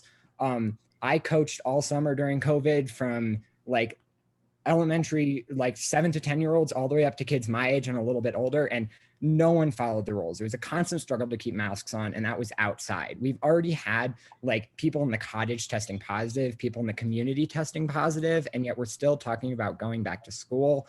And I would understand it if there was like some apparent gain that I could see, but a large majority of students that I talked to believed that they were doing better on the schedule before than the schedule that we're using now. And in person too, it's not necessarily going to be good for everyone. We're cutting the students in half. People are going to be social distant, and you're going to have very small classes where people, might not be in classes with people they know. So socially, it might not be a huge gain as well. And then on top of that, I've talked to students, teachers, and administration, and I've heard from everyone that they don't think that this is going to work well educationally. So we're exposing people to a higher risk of COVID for potentially worse education and not much gain socially. So it seems like a terrible idea at this point to go back to school. And we're talking about safety going back to school and trying to mitigate risk there. We can mitigate risk even better by not going back to school yet, because there's no gain that I can see. There's a small percentage of students that are having a problem. And other than that, everyone's doing well. And, we have the special education department. We have people going into school who need to go into school. So beyond that, it seems unnecessary. Thank you, Elijah. Allison Wilcox. Hi, everyone. My name is Allison Wilcox, and I'm a 3rd grade teacher. I want to thank you for the opportunity to get to speak really quick tonight. And to my previous students and current students, parents, I want you to know that I hold your opinion in such high regard. You've raised some people who are really important in my life, and I'm grateful to be a part of their story. And the safety and success of your students is always at the forefront of every staff member's mind. A sentiment that keeps coming up with a lot of the elementary school teachers is how great it's felt to be back in person with the kids. And you've almost been just kind of able to forget about, everything else that's going on around us. But, there's something that we keep coming back to that just seems incredibly short-sighted, because the reality is that we just don't know the long-term effects when we're dealing with COVID. And I have kind of a unique perspective on this because I am reminded daily of the long-term effects of a pandemic that our grandparents and parents dealt with, that also was caused by a virus. And the long-term effects were relatively unknown to begin with, and that is the polio virus. My dad was born in 1936, and when he was a few months old, he came down with a very mild fever. The doctors sent him home, thought he would be fine. It wasn't until years later when he started trying to walk that they realized he was suffering from post-polio syndrome. I'm told that in high school and college, he was able to walk, but as long as I've known him, he's been wheelchair bound. He's had an incredible life, and I've learned some great lessons from that. But every single birthday or Christmas, when we asked him what he wanted, he replied with the same statement, and that is 2 good legs. I'm not a scientist, so I'm not going to speak on the differences and similarities between these 2 viruses, other than to say that we just really don't know the long-term effects of COVID. And as Dave Boss said, COVID is inevitable on our campus if we continue with this reopening plan. When the board makes a decision to put our safety at further risk, even if it's for the immediate good of our students and for an increase in data, I want them to know that they're dictating what family members we can and cannot see. In my family alone, this means not seeing 5 of my immediate family members because the risk is just too great. So I can't imagine the impact that that's going to have on the community as a whole. Teachers understand that this is not the best environment for learning, especially at the elementary school level. We see it every day in our morning meetings, and we still are asking for more safety precautions because we don't believe that it's worth it for even one student or staff member to suffer from these long-term health effects. Oh, I think you muted. Thanks. I apologize. I thought that it was the board staff that worked with the staff to come up with a plan, together. And until now, it sort of seems like we're being told what to do rather than teachers being asked, what do you need in order to get back? And we've been saying, big picture, we need social distancing. We can debate the level of concern and safety all day, but what we cannot deny is that teachers do not feel safe. We say we need to do what's best for students, but isn't it best for students in the long run to have teachers who feel safe and supported, to have teachers who aren't struggling with mental health and who don't quit because they feel like they have to choose between their students and the safety of their family members? Isn't it best for students not to suffer from long-term health impacts, even if it is just 1 or 2 students? And isn't it best for students to see us being mindful, innovative, and supportive of each other? So yes, please, I think we should do what's best for students in the long run. Thank you. Thank you, Allison. Shelley Glasser.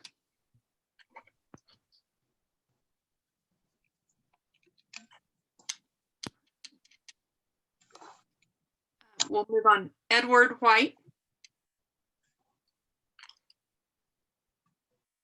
Hi, that's me. Hi. I'm a parent for a AES and AMS student. There has been a lot of good communication from Aspen Middle School, however, not really anything from Aspen Elementary School regarding going back full time. I feel as a parent that, I haven't been asked how I feel about that. And to be quite honest, I'm not real sure. But I've also, I know the district is using the COVID dial now from the state as the marker. But there are 3 important metrics that go into that dial. And I wanted to make sure that the district is looking at those 3 different metrics separately in addition to only the dial.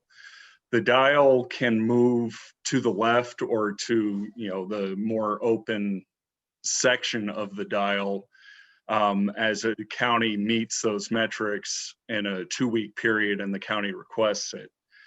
To move to the more dangerous side is a much longer time period. CDPHE tries to work with the county to mitigate any problems that the county may be having. So the district may be moving in, maybe opening more when the metrics aren't necessarily warranting that we're open. So I just would appreciate knowing if the district is looking at those 3 different metrics separately, or if it's just the COVID dial. And some more communication from the elementary school would be appreciated. Thank you. Thank you. Kay Erickson. Hi, thanks. So I'm Kay Erickson. And I just want to say, first of all, thank you all for being here and thank you for listening. I'd like to point out to the community that it's taken until October 24th to make sure that we have a working HVAC system and correct PPE. Also, as a teacher in the elementary school, in the cores, we've gone from 21 kids trying to social distance in the bathroom to now where we will have all of the students. And if we are in a hybrid mode, we're looking between trying to social distance 35 to 40 kids in the bathroom. I'm sorry, I teach kindergarten, I'm obsessed with the bathroom. And if we are full in person, we're looking at trying to social distance 75 to 100 kids using the bathroom. Something to think about. Another thing that I would like to ask is about our information. As I note in a lot of other school districts around Colorado, is that they provide translation. And so this is one thing our school district has never done. And we do have a significant Hispanic population that if we had a translation line, maybe we could do a better job informing our Hispanic population as to what is happening in our schools, because I feel like this is a portion of our population that we are extremely missing. And Google Translate, I know I use it as a classroom teacher, but it does not do a good job. And this has issues around equity. I'd also like a little clarification around the math training that was selected by the DAC committee, because I know that a former member was on this DAC committee for years, then she stepped off, and a year later, the company that she is part of was selected by the committee was for this new professional development that we know. And I'm wondering if there's a conflict of interest there. The last thing I'd like to state is, and this is off the CEA website, and this is called toxic positivity. When someone says to you, it could be worse, or look on the bright side, they mean well. But what they are saying is an example of toxic positivity. Toxic positivity is when we focus on all the positive and reject or deny or displace the negative. In theory, it sounds like being optimistic, but in reality, pushing aside our unpleasant emotions only makes them bigger. In schools, toxic positivity may look like administration urging staff to take time for its self-care, but then urging staff to take time, sorry, misread. Let me go back. I need to work on my reading comprehension. As you can tell, I must be down in that bottom 40%. In schools, toxic positivity may look like administration urging staff to take time for self-care, but then loading them down with extra meeting and responsibilities. It may look like conversations that encourage staff to stay positive while not digging deeper into the issues that really matter, whether it's COVID-19, equity, or school culture.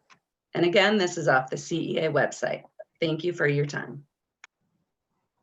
Thanks, Kay. Adam Good.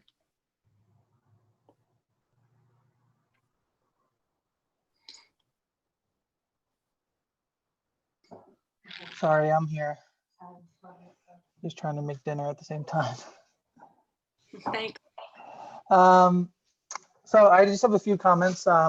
First, I just want to say thank you to the board and administration and to all the staff and students for putting in the time to deal with all these challenging issues. And I also want to thank my students who have made my first quarter fun, and the parents that have reached out to thank me for the engaging classes that we're providing. I believe that online learning can be successful. I believe our students need to be engaged. And I think that there is a way that we can continue to pursue online learning and even do it better. I have a scenario that I want to lay out that arose 2 weeks ago that just kind of caught me off guard and made me think a little bit.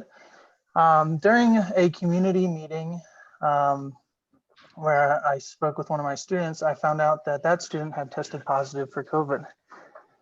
This happened on a Friday. As I thought about that, I was, obviously concerned for the student and her family, and I was sympathetic. But I started to wonder, what does that scenario look like when we are back in person? When a student tests positive on a Friday and could potentially be in a cohort that is in school that entire week and could potentially be spreading that virus for an extended period of time before we are aware.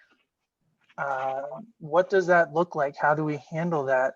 I know it's a hypothetical, but I think it's a scenario we need to look at because it could have happened if we went back earlier. That could have happened. So I think if we look at detailed scenarios like that and how we handle them, that is something that would be beneficial. And finally, I'm gonna continue to harp on this every board meeting. I'd like to recommend that we develop a housing committee. And I'd like to welcome our new HR director, Dan. Welcome to Aspen. And I would love to help Dan get started on this and to help us pursue how we can provide transparent, fair housing to our staff. Thank you. Thank you, Adam. Jamie Mahaffey. Hello, thank you. And I know it's been a long evening for everyone, so thank you for all your thoughtful comments. I want to begin as I began all of my conferences today with parents in showing the gratitude I have for all of the tremendous hard work parents, community members, tutors, caregivers have given in helping us to be very successful in this hybrid model. This is not ideal. It was never meant to be ideal. But what it was meant to do was to be able to give students the opportunity to continue a routine, a structure, so that when they were in front of us, we could do what we do best. And having 7 or 8 students in a classroom has allowed me to really help students that, yes, came in that initial testing, the second day that they were in school, where I had to begin assessing much earlier than I would ever have done in previous years. Even in this very short amount of contact time I've had directly with students, I have seen growth. And so much as that has to do with our community. And I don't think we're giving enough gratitude to our community for coming together in a creative way to help meet needs to keep families safe while continuing with the education of students. And so I want to continue to reach out to show that gratitude to our community and thank them for the creative solutions that they came up with. And we've heard a lot of negative about what's going on and what kids are missing. I just want to throw out there that there are some positives that we are also seeing as an outcome of this, and ways that we're going to look back, and kids are going to look back, and whether it's through resiliency or through creative solutions or even resources that we never imagined we'd find before. And so I think that we have to continue to at least recognize that and know that it's not a total loss for our students. Thank you. Thank you, Jamie. Anita Moose. Hi, I too want to thank everyone for all of your hard work and really trying to come up and to listen to each other and with creative solutions for giving our students the education that they all deserve. My name's Anita Moose, and I'm a technology integration specialist, and I've been with the school district for the last 7 years. During our last board meeting, the ASD opening statement presentation mentioned teacher professional development on slide 7. To quote it, it reads, PD for staff around remote teaching, content development, and other related subjects is occurring to increase teacher capacity. To my knowledge, and to date, as we transition in models, the high school has had one meeting where resources around remote teaching, concurrent learning, and content development were shared. Thank you to Sarah Strasburger and Becky Oliver for providing this time to staff to consider how they might best deliver content in an interactive and meaningful way to promote student achievement in whatever situation we might encounter. Staff have been provided training about Zoom, Google Meets, and other technology tools. These are considered training, which tells teachers, this setting does that, or this button does this. Training is not the same as professional development.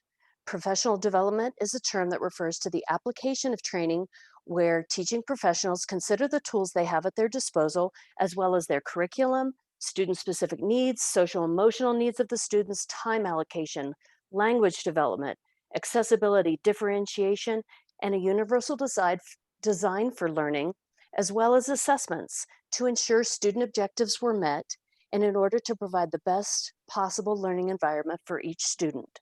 It's quite a job. I do not believe that our staff as a whole has been provided with adequate time and professional development around remote and concurrent learning models, which is foundational. And again, there's not a ton of research out there. It is my further hope that our professional teaching staff will be recognized and valued for the professional learning culture they contribute to the Aspen School District. Some of the professional learning culture that I observe in my building at AMS, and also as I help out across the district at the high school, the elementary, and the cottage, is that our professionals respectfully listen to the opinions of others in grade level meetings, staff meetings, in content areas, and other groups in an open-minded fashion so that they can learn from others when information is brought back from conferences, research, and their own professional learning communities. They even politely disagree at times. I'm an educator with 11 years of classroom experience in lots of different areas with culturally and linguistically diverse students, 2 years of exclusively substitute teaching, 9 years of technology integration experience. I share this because I'm similar to my colleagues with their varied educational experiences. I have a master's degree in curriculum and instruction, and additionally have accrued thousands of hours of professional development in numerous areas related to education. Many are due to my passion for STEM and computer science. Some of those hours assisted me in improving my writing instruction, my small group instruction, differentiation and reading, in addition to learning languages or to better understand the science and social studies content I was teaching. I mention these experiences because, and as well as my degree, because my colleagues are very much like me, some with multiple degrees. And this is both certified and classified staff. They're incredibly motivated and highly trained educators. They're constantly working to learn and to maintain their teaching licenses, to improve instruction, content knowledge, classroom management, and assessments of students, and grow in more ways than I can name in 3 minutes. My hope is the Aspen School District Board of Education and Aspen community will recognize the professionalism of their teachers and educational staff, and I encourage you, the Board of Administration and the Board of Education and Administration, to provide us with adequate time and professional development needed in this new age of education and to respect our professional knowledge. Thank you for letting me speak tonight. Thanks, Anita. Sarah Ward. Hi, I'm Sarah Ward, and I am a teacher at the Aspen High School, but I am also a parent of a 3rd grader and a kindergartner. And I do not believe that being a teacher should devalue my voice as a parent in this community. In fact, being a teacher should strengthen my voice. as I am in the building every day watching what is actually happening to keep us safe. However, I am here to speak to you today as a parent about my safety concerns for my children as well as everybody else's. Teachers are being tasked with the responsibility of keeping children safe without enough control over that safety. I am terrified and conflicted over what will happen when the elementary school returns to full-size classes a week from today. Right now, it's working. My kids' teachers are amazing and spend countless hours, many more than in a normal school year, as I know how much more time everything takes right now, working hard to both educate my children and keep them safe. Thank you to Lisa McGuire and Curry McGonigal. However, I don't know how they can keep doing what you are asking of them within the boundaries of their classrooms. Some rooms might offer the space necessary, but not all. How are they going to go to their cubbies or use the bathroom safely? Where will they eat snacks and lunch with their masks off? I want to see plans on how that's going to work so that I have confidence as a parent that the kids will remain safe during those essential times of the day. I have been in kindergarten classrooms, and I recognize that even a distance of 3 feet is going to be impossible. My 5-year-old son does an incredible job of wearing his mask as best he can, but sometimes he forgets to put it back on after snack time and needs constant reminders to keep him safe. The precautions that are currently working now will be ineffective once there are 4 times as many students sharing sinks and toilets. I desperately want my kids in school 5 days a week, but I want it done safely. These are pieces of the safety plan that need to be transparent. I, as a parent, need to understand how my kids are going to do these things safely. I've lived in this community for 15 years, and right now I'm ashamed of how people are acting. We have always lived in a bubble, the Aspen bubble, but that doesn't make us immune to the realities of COVID. Look at how many cases directly connected to our school have popped up in just the last week. This is not the time to open up more of our families to the risk of COVID, which, may I remind you, is a risk of death. Our cases are on the rise and community spread is growing. What sort of role model would I be to my children and to all of your children who have been in my classroom or likely will be in my classroom at some point if I didn't sit here and share my perspective and my viewpoint with you? Teachers are being forced into a situation they cannot possibly maintain with the necessary safety protocols that are currently working. Yes, I want my kids to return to school every day, but I also recognize that we need to make sacrifices right now. We are in a situation that has changed our lives, and those sacrifices are necessary. Safety has to be our first priority. And I don't want to be faced with deciding whether or not I can safely send my kids to school. I want to trust the district to keep my kids safe and students and all the other students and my colleagues safe. But right now, I don't.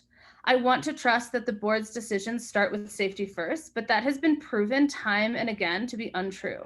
So what I'm asking is for board members to take a moment, reflect on your humanity, and make decisions that allow us to trust you again by putting safety first. Thank you. Thank you, Sarah. Dana Barrow.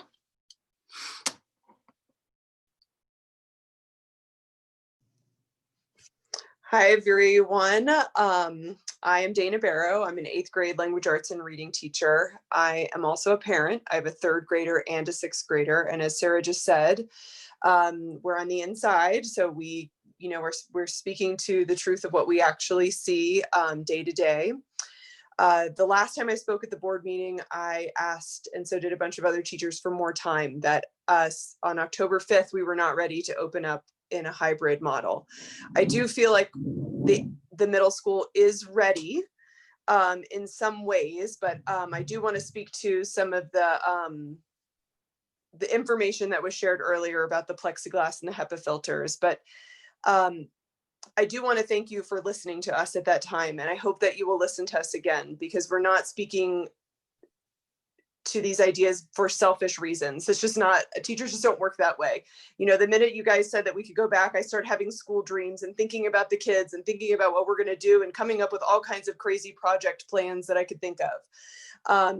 But I am worried about my students and I'm worried about their families. I'm worried that we will go back too quickly. We will all rush into one building where we cannot be physically distanced, even by 3 feet.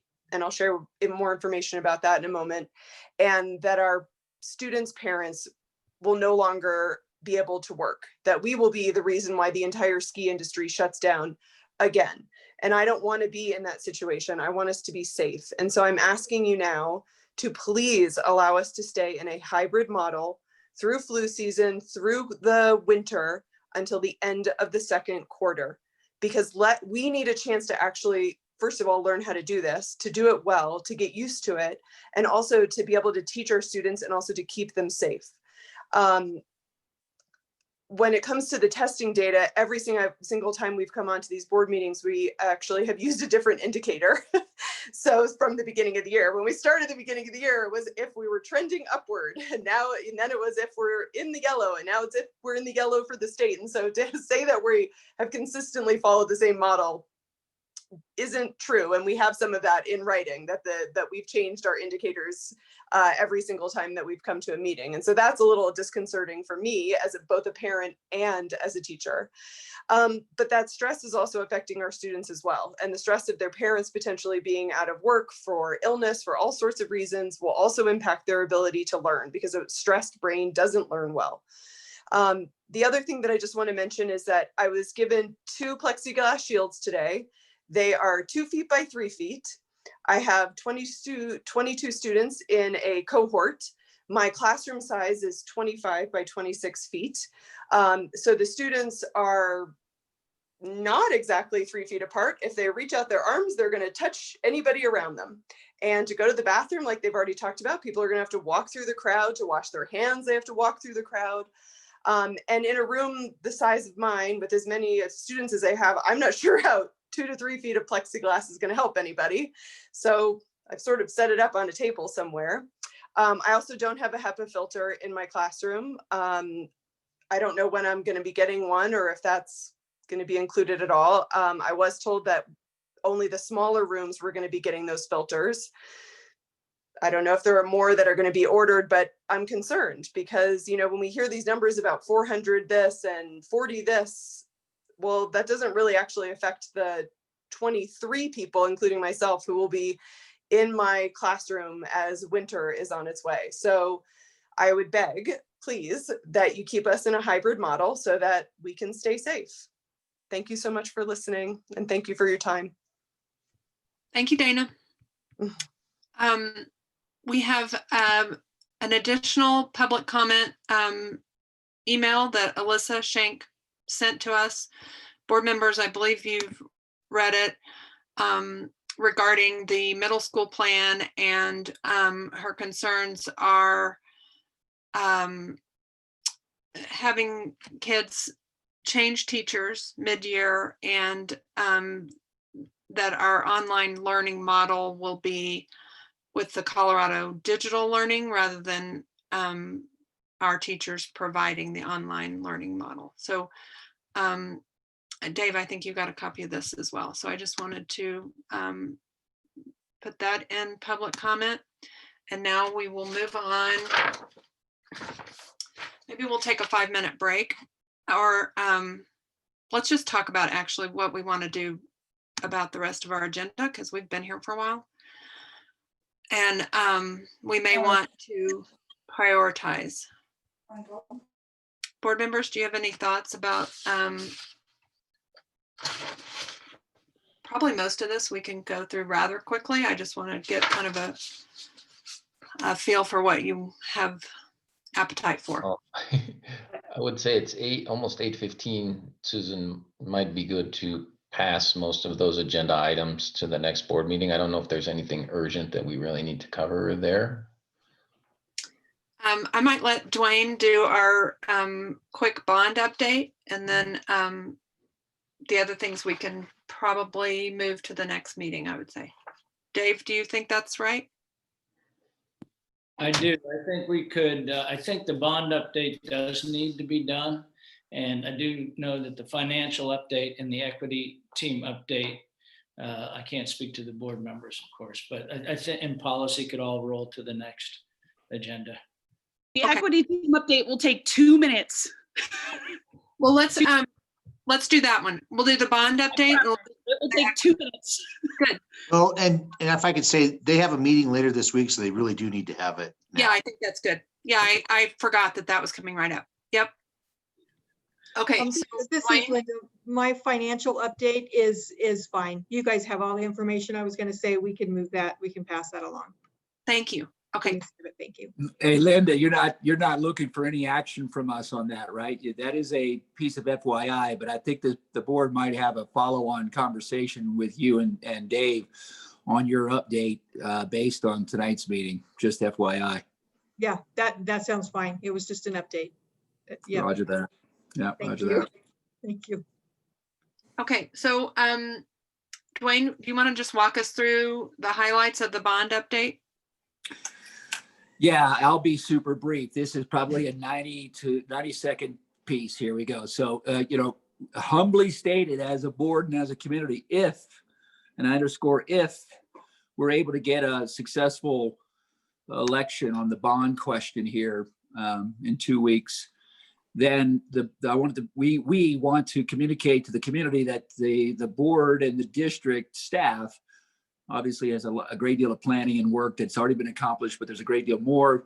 We outlined, as part of the board docs, we outlined basically 4 tenets that we're following to guide the preparatory work. I think the most important 2 comments are team building, that is assembling the right talent, expertise. You think project managers, owners, reps, think architects and engineers, think other consultants that will help us to define and describe the scopes of work and the pieces of the improvements. And guys like Jack Fox and his contemporaries who have been at it for several years, that is to say, they've been pushing the district very admirably towards improving our energy consumption and being more, energy conservant. And he's got some PD things that he wants to do. So that, Susan, to your point, you correctly note, that's on the list and we'll be able to further flesh out. That's point number 1. Point number 2, and I think this is wicked important for everyone in the community that's still listening at this moment, is that we have to be wildly transparent and very, very consistent and regular with our communications with the community as we move forward. Again, if we get this bond election, we are stewards of $90+ million of monies to fund 3 particular initiatives that you guys have heard this. There's also the attachment of our FAQ and kind of key points that run in our board docs about this particular bond platform. Think affordable housing, that is to say, think employee housing across the district, and think about acquisitions, think about creation of residences, and think about partnering with other agencies for further unit count and inventory. Then number 2, think about all the structural improvements that we need to continue on: safety, security, access, HVAC, energy conservation, roofing, windows, blah, blah, blah. And then the 3rd bucket is the dreamy stuff, the creative, how can we make the community campus, if you will, the school district campus better? Really positioned well for the next 25 to 50 years. Perhaps we do away with the bus barn and we create some sort of mixed use facility down there that really kind of supercharges our learning. Those are the 3 things that we're focused upon. Again, big takeaways, the teaming of the right talent, and then being ridiculously aggressive with our budgeting and our controls and our transparency of reporting. That's my overview. Awesome. Could I just add one thing to that, since we're Yes. skipping the GP section? Yep. Which was the Financial Advisory Board has met and is setting up a system for managing the people who will be doing the work, i.e. making sure that we're being transparent and fiscally responsible. If the bond were to pass, we will have protocols set up in place that the FAB will help to manage, to make sure that what money is being spent is being reviewed and presented to the board. As such, the FAB will go in the details, and the board obviously, approves stuff. But I just wanted to make sure there been some questions along the line of how is this going to be managed. there's a proposal that we'll talk about next time, a modification to our current policy that will address a lot of those issues. Thanks, Katie. Yeah, just ditto from my end as another member of the Financial Advisory Board, the responsibility that we have to make sure that those funds are correctly executed and spent wisely in investing in the future of our schools. We take it very seriously and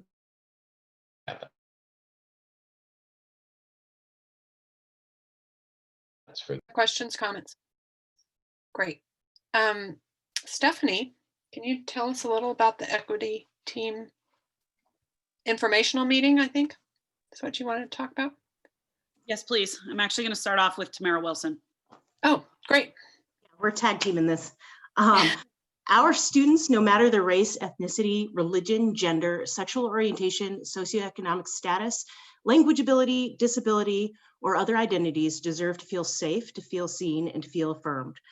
These words come from a resolution that the Board of Education committed to this July, and Stephanie Nixon and I are here to give you guys an update on how we're moving forward with this particular resolution and one of its major aspects, which is the creation of a district equity team.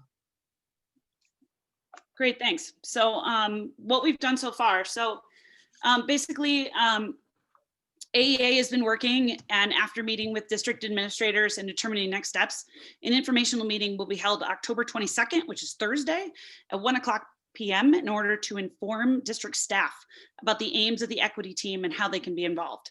So we've looked at potential district training pertaining to culturally and linguistically diverse students. Training has been scheduled with the induction program, so staff that is new to the district can also become familiar with district norms. We've then created an application for faculty and staff that incorporates the bullet points from the board resolution. So if you're going to apply for the equity team, the application has the following things on it. It has helping the district to integrate equitable language and practices into hiring and recruitment, identifying student leaders at the secondary levels to provide student voice and perspective, to seek out professional development, working with and speaking with teachers, encouraging conversation about race and ethnicity. The equity team will evaluate curricular materials for diversity of perspective, narrative, and appearance. And the equity team will work on developing an equity statement for the district. We also look at data through a more equitable lens, and we will work with parents to establish a parent equity committee. Those are directly from the board aims. So whenever anybody from the school district applies to be on the equity team, those are the bullet points we're looking at to see whether or not they would be interested in joining to move us forward. One of the big opportunities that we talk about in this resolution is opening it up to the community and also student involvement. We are looking at how this can be presented once our initial equity team is established. There are openings on the team for BOE members. If any of you are interested, we would love for you guys to consider joining us on this team and in this effort. And I think that's all. Thanks. Thank you so much. Thank you. Thanks. Okay. Great initiative. Yeah, definitely. All right, so we're gonna, Eliza, the other items that would be on reports, the financial update, board member updates, also our policy updates, if we could move those to our next meeting. I think we can, we don't have any GPAE items to change right now. I think we can I'll ask for a motion to approve our consent agenda items right now. So moved. Second. Just one question. Yes. Since we didn't get the red lines, we got the final documents under the policy changes. Are those, that matches what we determined last time? Those are. Yeah, I think the changes we went through. Yes. Those are 100% reflected. Okay. Thanks, Yep. Eliza. I know it got confusing there. A few changes, it's good. Okay. Did I get a second? Second. Yes. I'll do a quick roll call. Katie Frisch. Aye. Susan Morrell. Aye. Jonathan Nickel. Aye. Dwayne Romero. Aye. and Susie Zimmett. Aye. So moved. Thank you. Okay, future agenda items, we will put in some of those that we have postponed for this meeting, and those will be on our next meeting. We'll move on to the debrief. Dwayne, will you debrief the meeting, please? I'll be brief. In the brief, Groundhog Day is kind of the message of the day. We're just kind of retreading on a lot of topics here. We obviously went too long. The business, this is supposed to be more like business meetings, but obviously this is wildly important, kind of, once in our lifetime, hopefully, type of events. So that's the reason we're at the time that we are, and clearly we still got a lot of road to travel here to get to some level of consensus. But I have a lot of faith as in this board, in this community, and in the district administration, and most importantly, the teachers and our children. I should have started with the children at first. So we probably as a board need to focus on keeping our comments a little bit more precise and showing some restraint as we articulate our points, and not try to get into a kind of a give and take in the middle of the meeting. So I trust everyone that resonates with you, and I'm not trying to get into a give and take right now, please, for the love of God. Thank you. All right, your plea is accepted. We will move on to our adjournment. Can I have But a motion? Dwayne, just I wanted to ask you a question, just feedback. I felt like, and I agree with you that, definitely we don't want to get into give and take, but there are three big things that we accomplished today. We had a good discussion about a reopening plan. We talked about the safety measures that are being put in place and got into detail on that. We got into detail about how this is affecting our students and the impact it's having on their education. And then we heard from the community from across the board, and are looking to listen to them. So I'm definitely fine with, getting into shortening the comments and, moving that along. But I think like we're investing the time we have in the things that are the important ones. And so I think we just need to also keep that in mind. No argument. Well stated. All right. Okay, I would take a motion. It is 8:25. I'll take a motion to adjourn our meeting. So moved. Second? All in favor? Aye. Aye. Aye. Thank you, everybody, for your continued support, participation, all the teachers, all the effort you're putting in. Please don't let these meetings and the difficult decisions we have to make in this time ever put that in doubt. So, we're all here in this together and supportive and very appreciative of everybody on this call, from the students to the parents to the teachers. So just please always keep that in mind. And I know we aren't all going to agree on everything that's going to, as we have in these plans as we move forward, but, at least me personally, that's where I'm coming from at this. So please don't lose sight of that, even if you don't agree with what I say sometimes. Have a good night, everyone. Thank you. Everybody.